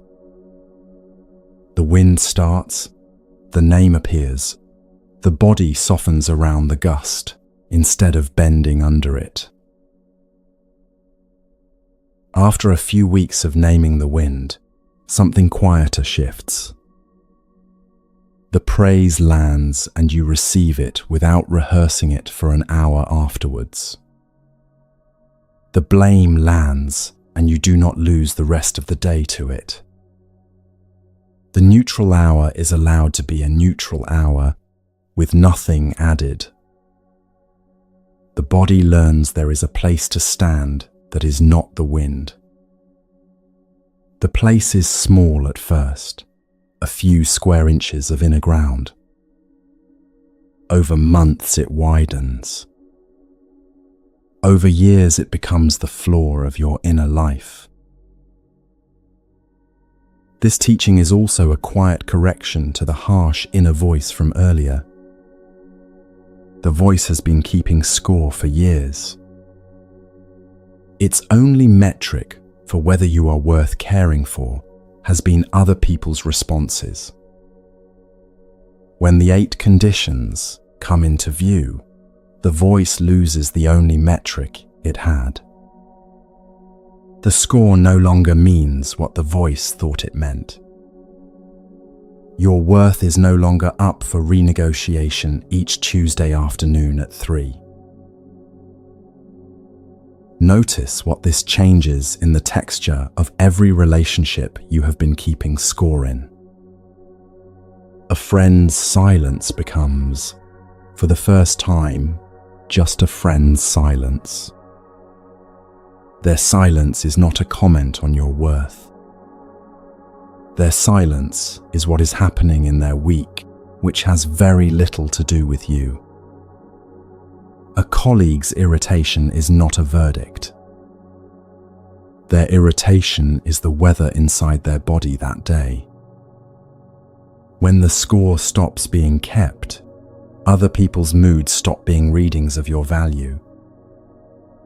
They become what they always were, moods passing through other people's bodies, shaped by hundreds of conditions you cannot see. If this teaching feels distant tonight, notice the body's response to it. There may be a small loosening in the shoulders at the suggestion that you do not have to keep score anymore. There may be an old, tired sense of relief at the implication that the missed thank yous of the past few years were not the verdicts they felt like at the time. The body knows what the teaching is offering before the mind can articulate it. Notice that the Buddha did not say the wise are immune to the 8 winds. Immunity is not what is on offer. The wise person feels every gust. The praise still warms. The blame still stings. The loss still aches. What changes is what the wind means. For the unwise, the wind is a verdict on whether their existence is worth keeping. For the wise, the wind is just wind, blowing through a life that is already settled into its own ground.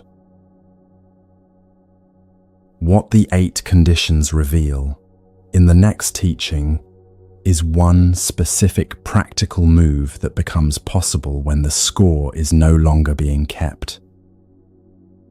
A small word. 2 letters, in English. A word your body has been asking you to say for a very long time, while your mind has been talking it out of you. The next teaching gives that word back to you.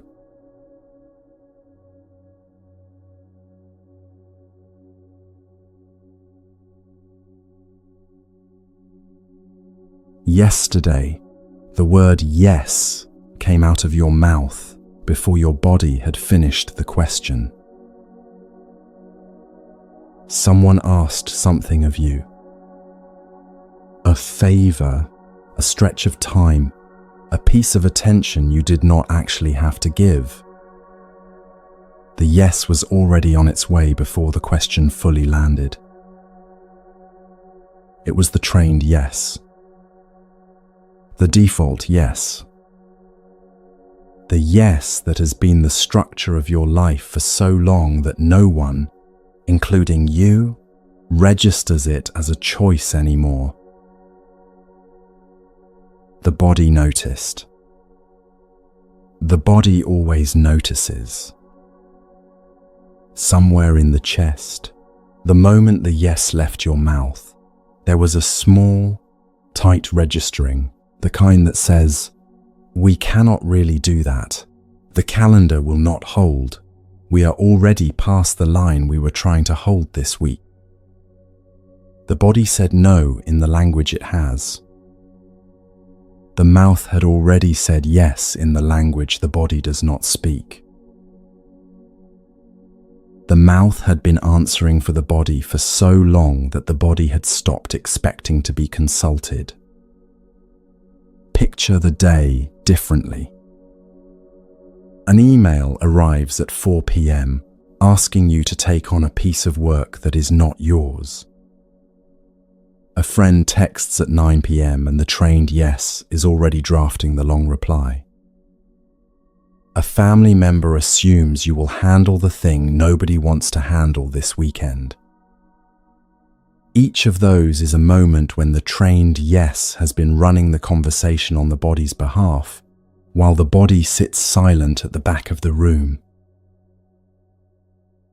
This teaching gives you 3 things before it ends.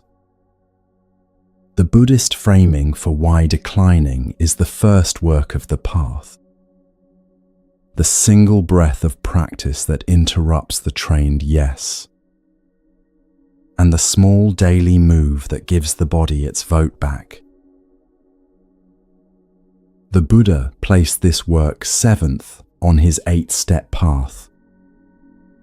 He called it samma, vayama, right effort. The Vibhanga Sutta in the Sayutta Nikaya names 4 kinds of right effort. Preventing unwholesome states from arising. Abandoning unwholesome states that have already arisen. Cultivating wholesome states that have not yet arisen. Maintaining wholesome states that are already present. Notice that the first 2 are forms of refusal. Preventing. Abandoning. The Buddha placed the work of declining ahead of the work of cultivating for a practical reason. If you do not know how to decline what is already exhausting you, the work of cultivating new wholesome states has nowhere to land. So the small word the body has been asking for is, in the canon's own framing, the very first work of the path. Not a moral failure for not yet being able to say it. A practice. A trained capacity. Something that builds slowly, the way any skill builds, through repetition and patience. Most of us learned the trained yes very early. We learned that being agreeable was how we kept the people around us calm. We absorbed the lesson that saying no produced a temporary discomfort in the room that we did not want to be responsible for. So we said yes, over and over, for years, until the muscle for no had atrophied. The muscle is still there. It is just out of shape. The atrophy has a cost the body has been quietly paying. Resentment that has nowhere to go, because saying no would have prevented the resentment in the first place. Tiredness that builds across years, because every yes that should have been a no costs something the body cannot recover quickly. A growing distance between what you actually want and what you actually do. The careful one does not always notice the distance growing. The body notices. The body has been logging every entry. The work of the daily no begins very small. You do not need to overhaul your relationships. You do not need to send anyone a long letter explaining what you will and will not do anymore. You need only to start noticing the trained yes the moment it begins to form, and to give yourself one breath before it leaves your mouth. One breath is the practice. Inside that one breath, the body has time to send up its actual report. Yes, we can do that this week. No, we cannot. Yes, but only if I move 2 other things. No, not this time. The breath gives the body a vote it has not been allowed to cast for years. Once you have the breath, the no becomes simpler than you expected. No, I cannot do that this week. No, I am not able to take that on. No, I am going to step back from that one. Notice that the no does not require an essay. It does not require a justification. It can stand on its own as a complete sentence. Most people who have lived as the careful one have a particular fear about the no. The fear is that the people who depend on them will not understand, or will be hurt, or will be angry.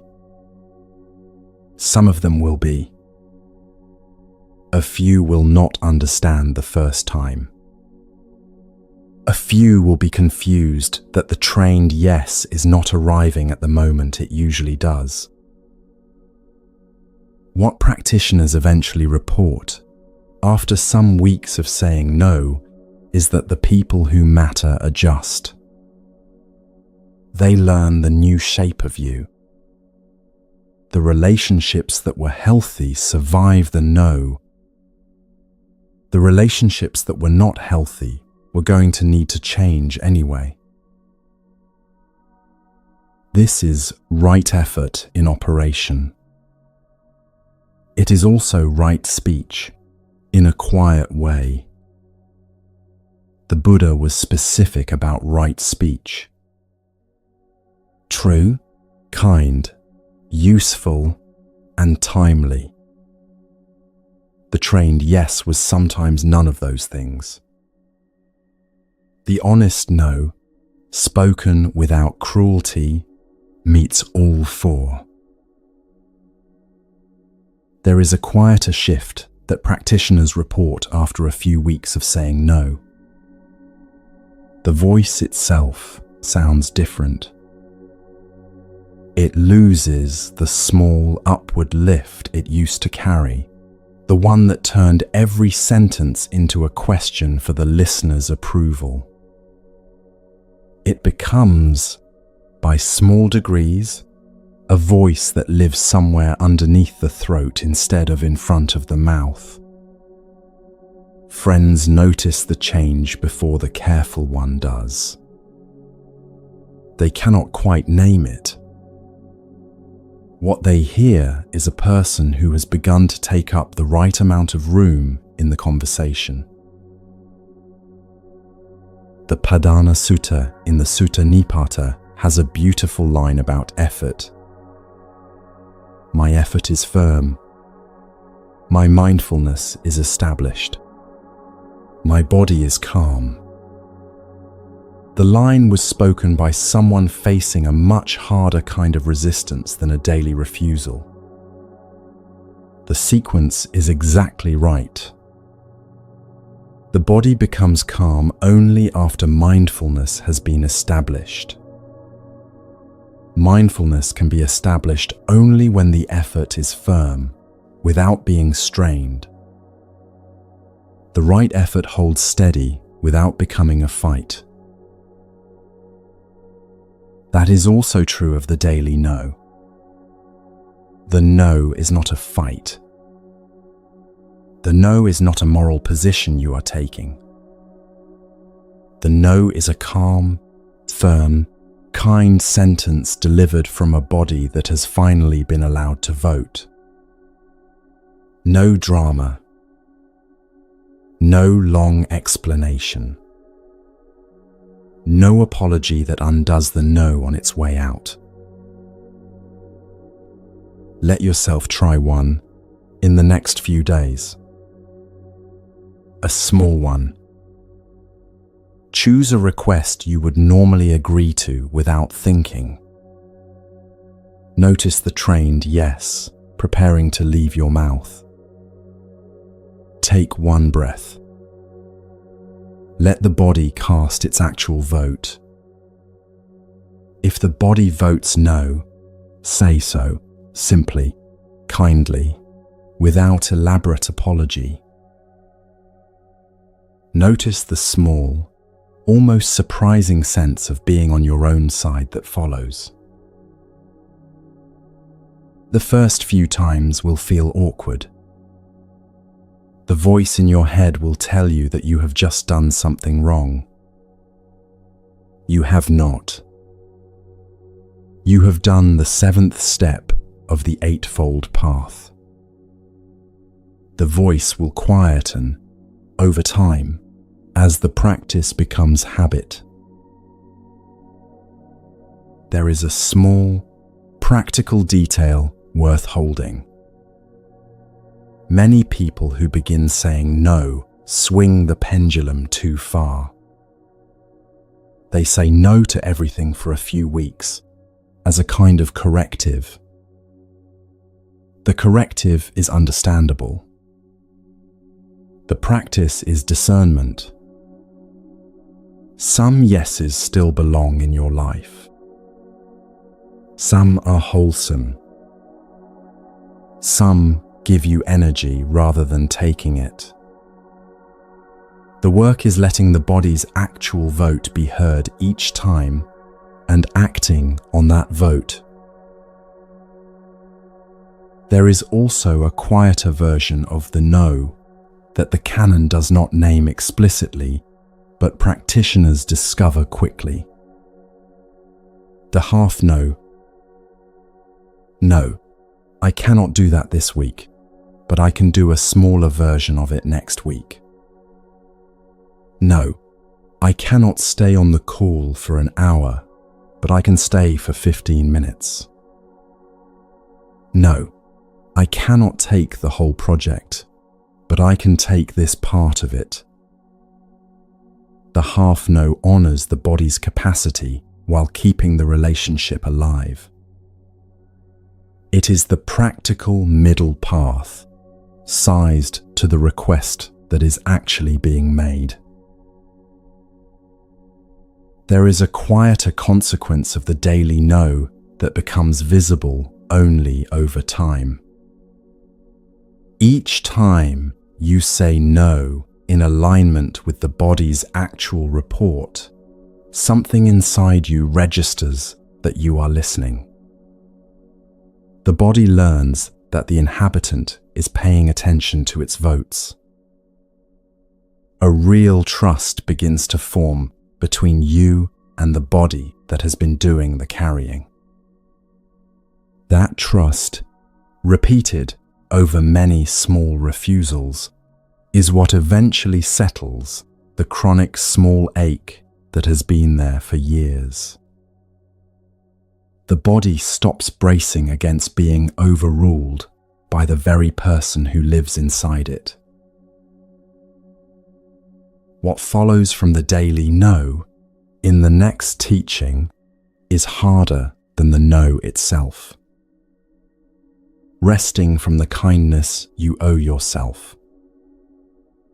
Letting even the practice of self-care be allowed to rest when you are tired of practicing, without that rest becoming a betrayal of the practice.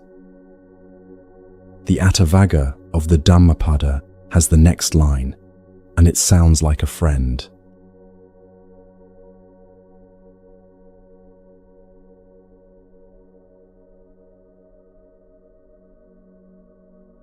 One is one's own protector. What other protector could there be? With self well disciplined, one obtains a protector hard to find. That is verse 160 of the Dhammapada from the chapter on the self. Read it again, in your own voice this time. One is one's own protector. What other protector could there be? With self well disciplined, one obtains a protector hard to find. This verse arrives after the daily no, like a friend's text in the middle of a long week. It is not asking anything of you. It is naming a fact your body already knows. This teaching gives you 3 things before it ends. The reason the careful one is the only protector who has ever actually been available to you. The Buddhist permission to rest from the practice itself when the practice has started to feel like another job. and the small daily image that lets the kindness become yours. You are your own protector. No one outside this body is going to do the daily, moment-to-moment work of being on your own side. Other people can love you. Many already do. Some of them can support you in the ways available to them. The actual work of inhabiting yourself kindly is the one job no one else has access to. This sounds like a heavy responsibility. It is the opposite. The reason the verse calls the protector hard to find is that most people spend their lives looking outside themselves for what only they can offer themselves. Someone to validate them. Someone to reassure them. Someone to confirm daily that they are worth the trouble. The verse is offering an alternative. The protector you have been looking for has been the inhabitant of this body all along. Now here is the part of the teaching that often gets missed. The protector is also someone who needs rest. The voice in your head over the past 9 teachings has probably been quietly converting all of this into another kind of demand. Now I have to do the 4 phrases. Now I have to notice my feeling tone. Now I have to be patient with my inner critic. Now I have to say no. The voice has been turning the practice into another job for the careful one to perform. That conversion is the thing the Attavaga of the Dhammapada is gently pushing back against. The verses in the Attavaga are not heroic. They are quiet. They are the Buddha at his most informal, almost private, talking to the practitioner about the kind of self-discipline that makes life lighter rather than heavier. The Pali word for self-discipline in this verse is closer to inhabiting than punishing. Showing up. Being a kind tenant in your own house. The discipline is staying. Here is what staying looks like on a tired night. You skip the 4 phrases tonight because you are too exhausted to find them. The voice tries to make you feel guilty about it. You notice the voice, the way the earlier teachings trained you to, and you do not engage with it. You go to bed. The next morning, if there is space, the 4 phrases are there waiting, not offended, not requiring an apology. That, in the canon's own logic, is the practice. The practice does not ask for perfect performance. What it asks is that you keep returning, at whatever pace your body can manage, in whatever shape today allows. The Buddha gave a famous teaching for this in the Majjhima Nikaya, the simile of the raft.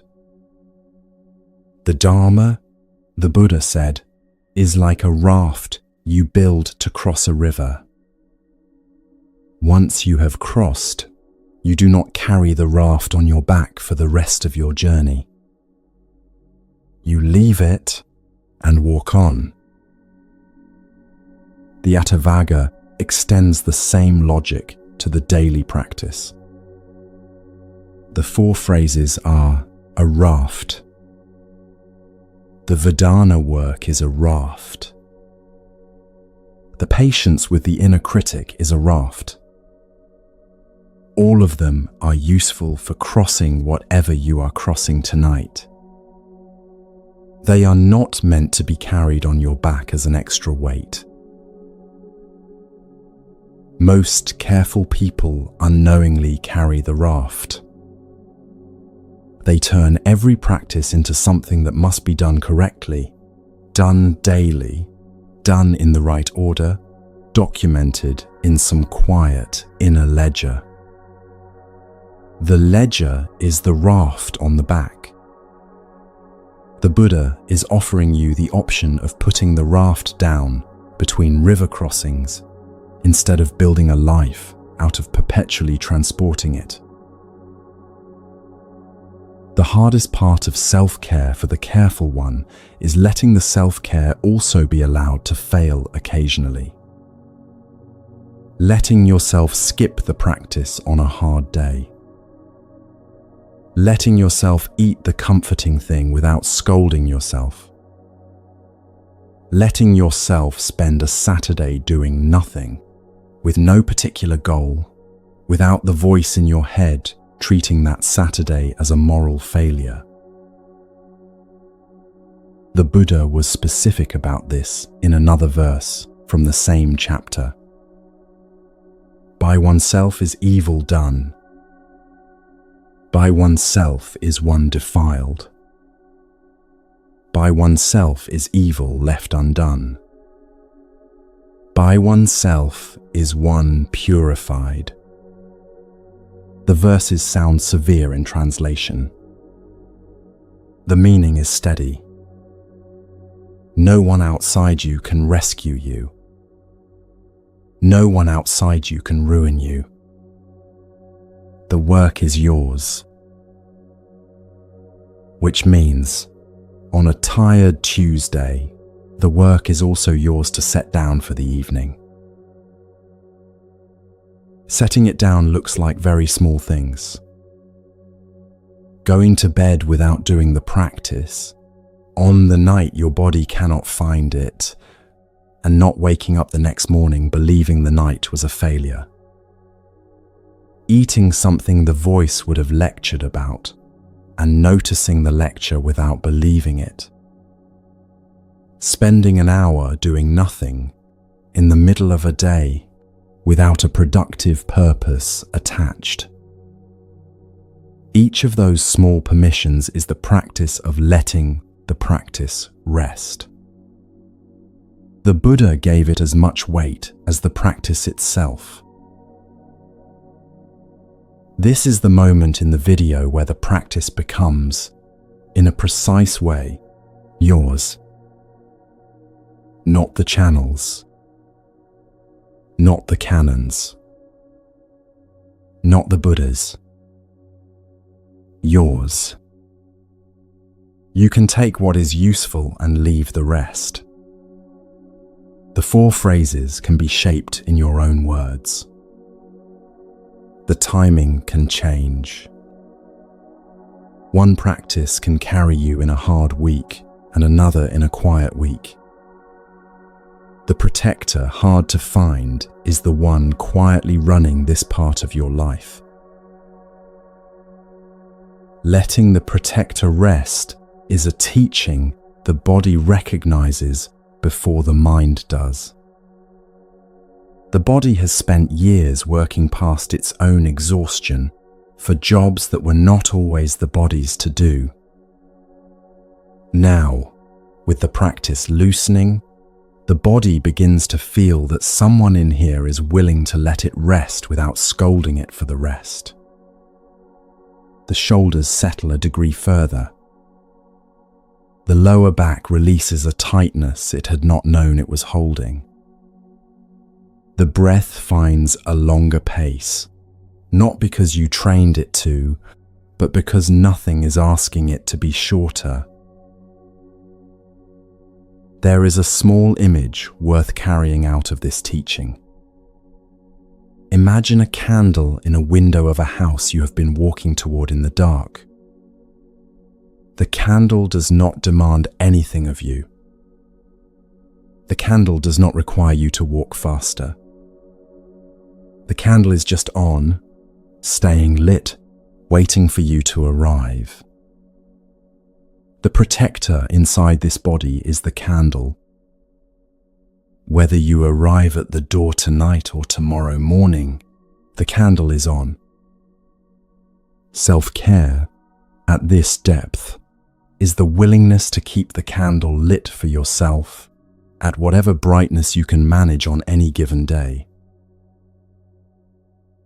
There is something the careful one will only notice after a few weeks of letting the candle stay lit at whatever brightness it manages. The brightness becomes less interesting. Whether the practice was strong today or thin today stops being the measurement that defines the day. What becomes the measurement is whether the candle stayed lit at all. The standard the careful one has been holding themselves to lowers in the right direction. Lower in the sense of more humane, more survivable, more like a life that a person can actually live for many years on end. What follows from this, in the next teaching, is something that becomes possible only when you stop carrying the practice as a job. The work begins to ripple outward. The people in your life start to feel different. The relationships that had been strained begin to ease, not because anyone outside you has changed, but because the kindness you have started giving yourself has changed the climate of every room you walk into. The next teaching is about the precise way that climate begins to choose your friends for you.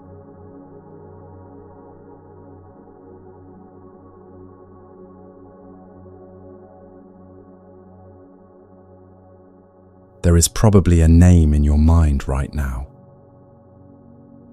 Someone has come into focus while these teachings have been unfolding. A particular person you keep showing up for. A friend who calls more than they should.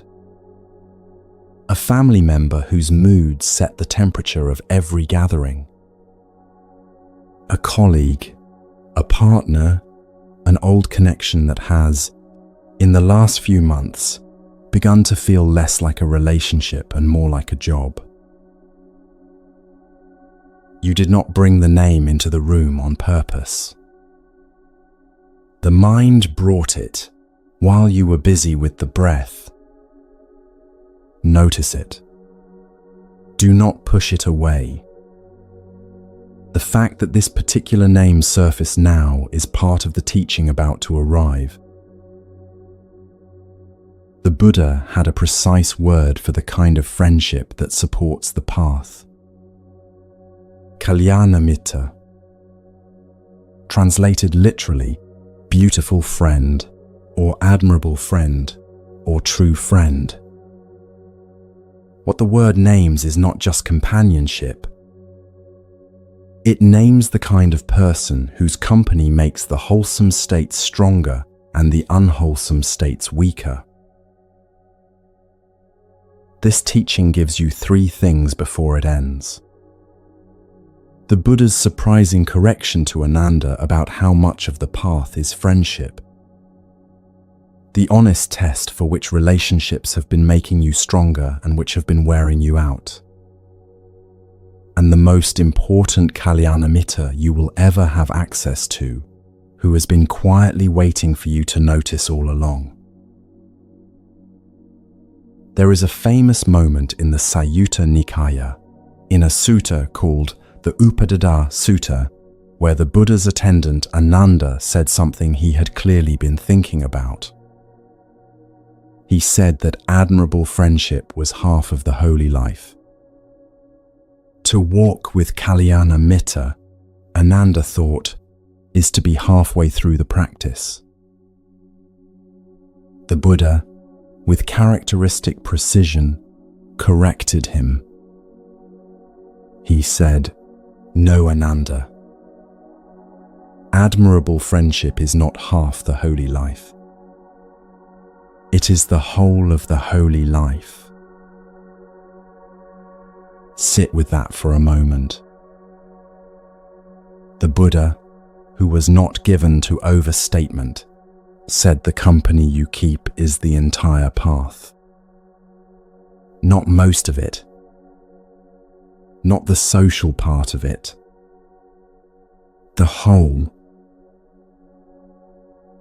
This is because the company you keep shapes, over years, what kind of mind you have. The voice in your head is not only the inheritance from your earliest caregivers. It is also the slow accumulation of every conversation you have been part of since. The friends who have been kind have softened your inner voice in ways you cannot quite measure. The friends who have been harsh have made the harsh voice slightly louder in ways you also cannot quite measure. The mind is shaped by the rooms it spends time in. For the careful one, this teaching has a quiet, uncomfortable bite. It asks the question you have probably been avoiding. Among the people you have been carrying, who has been carrying you? Who has, in any noticeable way, made you stronger, kinder, more rested, more yourself? Take a slow look at the last few months. Whose calls have left you lighter and whose drained? Whose name on a screen brings a small lift and whose a small drop? The body has been keeping notes on this all along. The careful mind has been ignoring the notes in the name of being a good friend to everyone equally. The body's notes are the more honest record. This is not an exercise in resentment. The teaching is not asking you to make a list of people who have failed you. Most of them have not failed. They have been doing what they were able to do with the inner resources they had. What the teaching is asking is whether you have been choosing your circle or whether your circle has been choosing itself by default, through habit, through old loyalties, through the long-running role you have played. The Buddhist canon is more direct about this than the modern world tends to be. The Sigalovada Sutta, a long discourse on lay relationships, describes the marks of a true friend in plain language. A true friend is one who helps you, who is the same in joy and in sorrow, who tells you what is good for you, and who has compassion for you. The Buddha then describes, with equal directness, the marks of the false friend. One who takes everything, who flatters you in your face and criticizes you behind your back, who is your friend only when there is something to be gained. The text is not subtle. It does not require interpretation. Notice that the canon assumes you are allowed to make the distinction. The Buddha did not believe loyalty meant tolerating treatment that eroded you. He named the categories so his students could see them clearly and adjust accordingly. Adjustment did not have to mean cutting people off in dramatic ways. It often meant a quiet change in how much access someone had to you. A relationship that used to take 5 hours a week could, over time, take 2. A daily call could become a weekly one. A friendship could remain a friendship while changing shape. This is what the practice has been quietly preparing you for. The Mettā for yourself. The Vedana work. the patience with the inner critic, the daily no. All of it has been creating the inner ground from which honest discernment becomes possible. Without that ground, any change in your relationships would have felt like cruelty.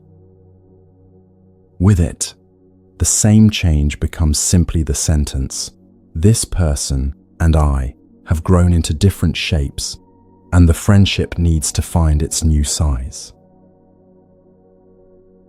Changing shape rarely needs an announcement. Most relationships adjust through the quiet maths of who replies first, who suggests the next meeting, who lets a silence sit.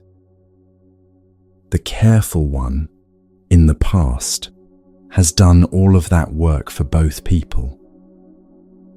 The new practice is to do only your half. Reply when you have the energy. Reach out when you actually want to. Let the silences sit without rushing in to fill them. The relationships that are real settle into a sustainable rhythm. The ones that were not real reveal themselves. Letting people be where they are is one of the most loving things this teaching asks of you. Some of the people you have been carrying are not asking to be carried. They are perfectly capable of carrying themselves. Your habit of running across the pole has meant they have not had to. When you stop, they may stumble for a few weeks while their own balance returns. They may also, over time, become a little more themselves. There is a quiet kindness in this teaching toward the people you may need to release. Letting them go is not a verdict on their worth as people. They are dearest to themselves, as the third teaching established. They have their own paths, their own teachers, their own work to do. Holding on past the natural end of a relationship can be its own quiet form of harm to both of you. Letting go, when it is time, is sometimes the kindest thing either of you will do for the other. This may mean, for you, a quiet, private choice in the next few weeks. Spending more time with the friend who is steady and honest, and less time with the one who keeps you anxious. Picking up the phone for the colleague who is becoming a real friend, and letting the colleague who only calls when they need something wait a little longer for a response. The choice is not punishment. The choice is about where the limited hours of your life go. There is one more piece of this teaching worth holding, and it is the most important one. The most reliable Kalyana Mettā you will ever have access to is the one inside your own body. The voice you have been training to be patient. The body you have been listening to. The protector you met in the previous teaching. Becoming your own admirable friend is not a metaphor. It is the prerequisite for everything else. When you become someone whose own company you can stand, the question of which other companies belong in your life answers itself. The people who are like the you that you are becoming will recognize you and gather close. The people who needed the version of you who never said no will quietly adjust, drift, or stay in a smaller orbit than they used to occupy. The circle becomes, over months, the kind of circle the Buddha had in mind when he told Ananda that admirable friendship was the whole of the path. What is left now in the final teaching is the simplest move of all. Coming home to the one in the room. Returning to the body you started in with the small, ordinary breath that has been with you the whole time, and meeting the words the Buddha left as his closing instruction to anyone who would listen.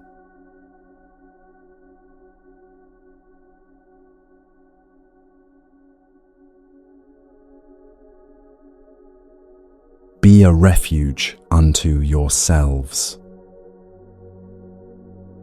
That sentence is from one of the last things the Buddha said. The Mahaparinibbana Sutta records his final months. He was old. He was tired.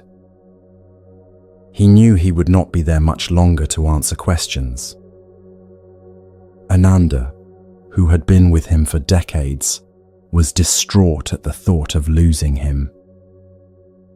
The Buddha looked at his closest student and gave him a sentence in Pali that has been preserved for 2,500 years.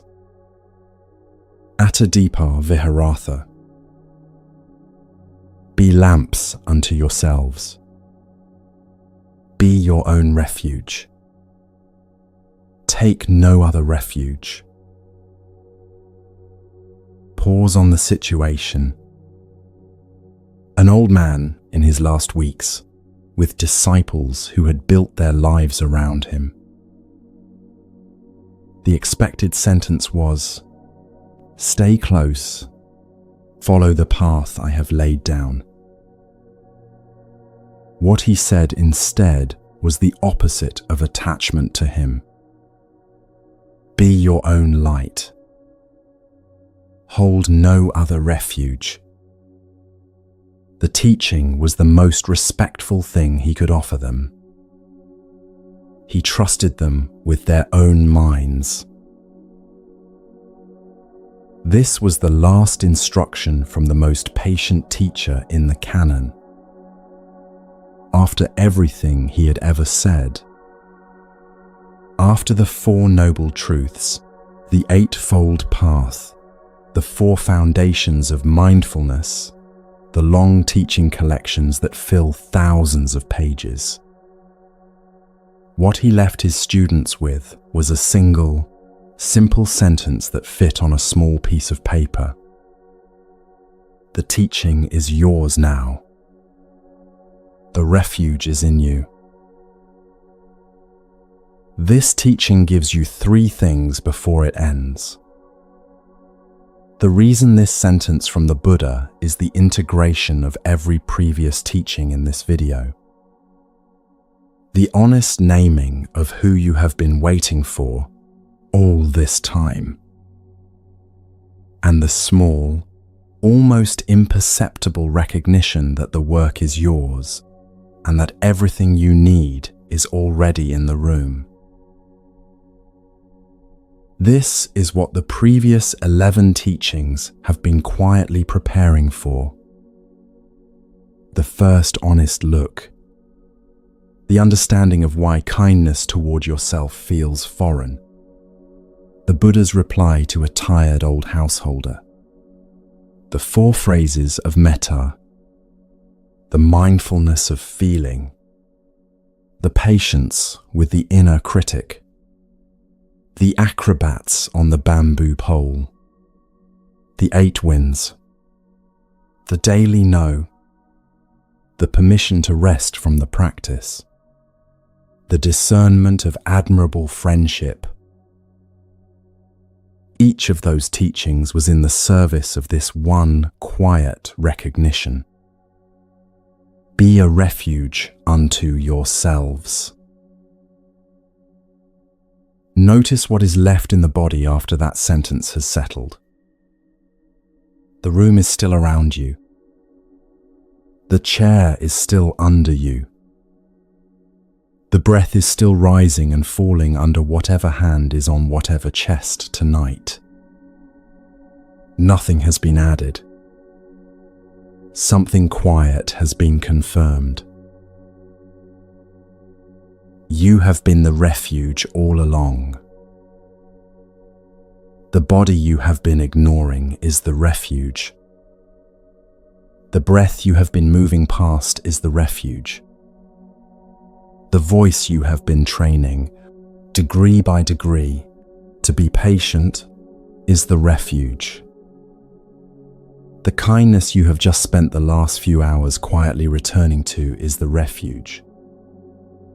Nothing outside this body is going to be more reliable than what is already in here. The sentence is also, in the canon's own framing, a teaching of profound humility. The Buddha did not say, "Follow my teachings forever." He did not say, "I will always be available." He did not even say, "Trust the lineage that comes after me." What he said was that the work is yours, and you have everything you need to do it. This is the teaching that completes the entire pilgrimage of the previous 11. The question that opened this video some hours ago was about the person who cares for everyone but themselves. The teaching has been, from the first sentence, that the one being cared for is also the one in the chair. Tonight, the chair is yours. The chest under your hand is yours. The voice that has been training itself toward kindness is yours. The friend the Buddha was pointing at all along has been the inhabitant of this body. For the careful one, the recognition has a particular weight. All these years of waiting for someone to finally see you, remember you, thank you, look after you, were a long way of looking outside the room you were already in. The Buddha's last instruction returns the search to its actual address. The one who is dearest to you is the one whose breath you can hear under your own ribs. The one who can show up for that person is the same one. They have been the same all along. There is something quiet that happens when this lands. A small, almost private settling. The body recognizes the teaching before the mind articulates it. An old kind of tiredness lifts a degree. The shoulders set down a weight they had been carrying for so long that the carrying had become the resting position. The room becomes, for a few breaths, unmistakably enough. Notice, if you can, what the body has done while you have been listening. The hand is probably still on the chest, or has settled into the lap in the way bodies do when they have been treated kindly for a stretch of time. The breath has slowed without being instructed to. The room is quieter than it was at the start. The voice that began this video a couple of hours ago was already worn out from carrying everyone. The voice that is in the room now is the same voice, still carrying the same people in its life, but holding a slightly different idea of what carrying them means. You may notice that the harsh voice has gone quiet. Not silenced, just quiet. For a few breaths, the way a forest creature goes still when it realizes no one is chasing it anymore. The voice will return tomorrow. When it does, the practices are here. The breath is here. The hand is here. The 4 phrases are here. The Vedana work is here. The patient meeting is here. The daily no is here. The friendship with yourself is here. The refuge is here. This is the meaning of the Buddha's last instruction. Everything you need is already in the room with you. The teaching has made this visible. Nothing has been added. The attention has been turned to what was already true. For someone who has spent their life caring for everyone, there is a final relief in this teaching that is hard to describe. You are no longer at the mercy of whether other people remember to take care of you. You are no longer dependent on whether the friend calls back, the colleague says thank you, the family member registers what you have been carrying. The kindness you have been giving is also the kindness you can give yourself. The well that has been dry for years is being refilled by you directly. This does not mean you stop receiving care from others. It means you are no longer waiting for it to begin existing in you. When kindness comes from outside, it is welcome. When it does not come, the supply has not run out. The supply is the body you have been quietly tending to all along. The supply looks small. A breath that takes a little longer. A meal without a lecture. A no you let stand. A small kindness you offer yourself the way you offer it to a friend. Each is the refuge in operation. The refuge is not visible from the outside. It is what is happening inside the body that has finally let itself be cared for. There is also, in this teaching, a quiet permission for everything that is still unfinished in you. The work is not done. The work will not be done in this lifetime, for anyone. What this teaching offers is not arrival, but orientation. A direction the body knows how to walk in, even on tired days. The refuge is not a place you reach. The refuge is the body you walk in. What the Buddha gave Ananda in that final teaching is the same thing he is giving you here. A hand on the shoulder. A voice saying, "The work is yours. The refuge is in you. You have everything you need. Nothing more is required. Nothing more is being asked." The breath continues. The room continues. The body that has spent its life caring for everyone but itself is, for a few quiet breaths, being cared for by the one in the chair, by the one whose hand is still resting where it has been resting, by the one who has been the refuge all along.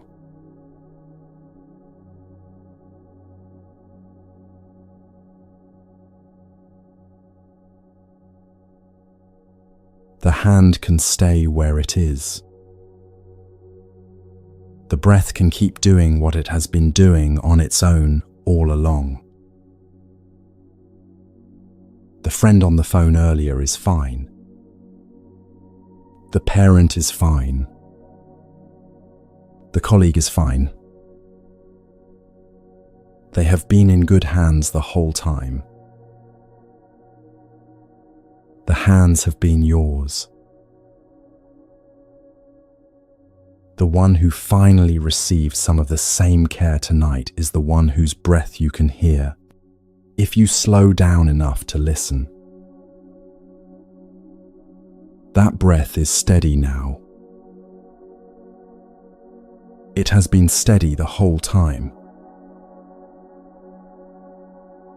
The teaching has been quiet about this from the beginning. The work was never to become someone else. The work was simply to come home to the one who has been here in the room with you all along. Nothing more is being asked. No instruction to be carried out. Only the body in the chair, the breath in the chest, and the small, almost ordinary feeling of being quietly on your own side for the first time in a very long time. The room is yours. The breath is yours. The kindness is yours. Wherever in the world you are listening from, it is good to be here together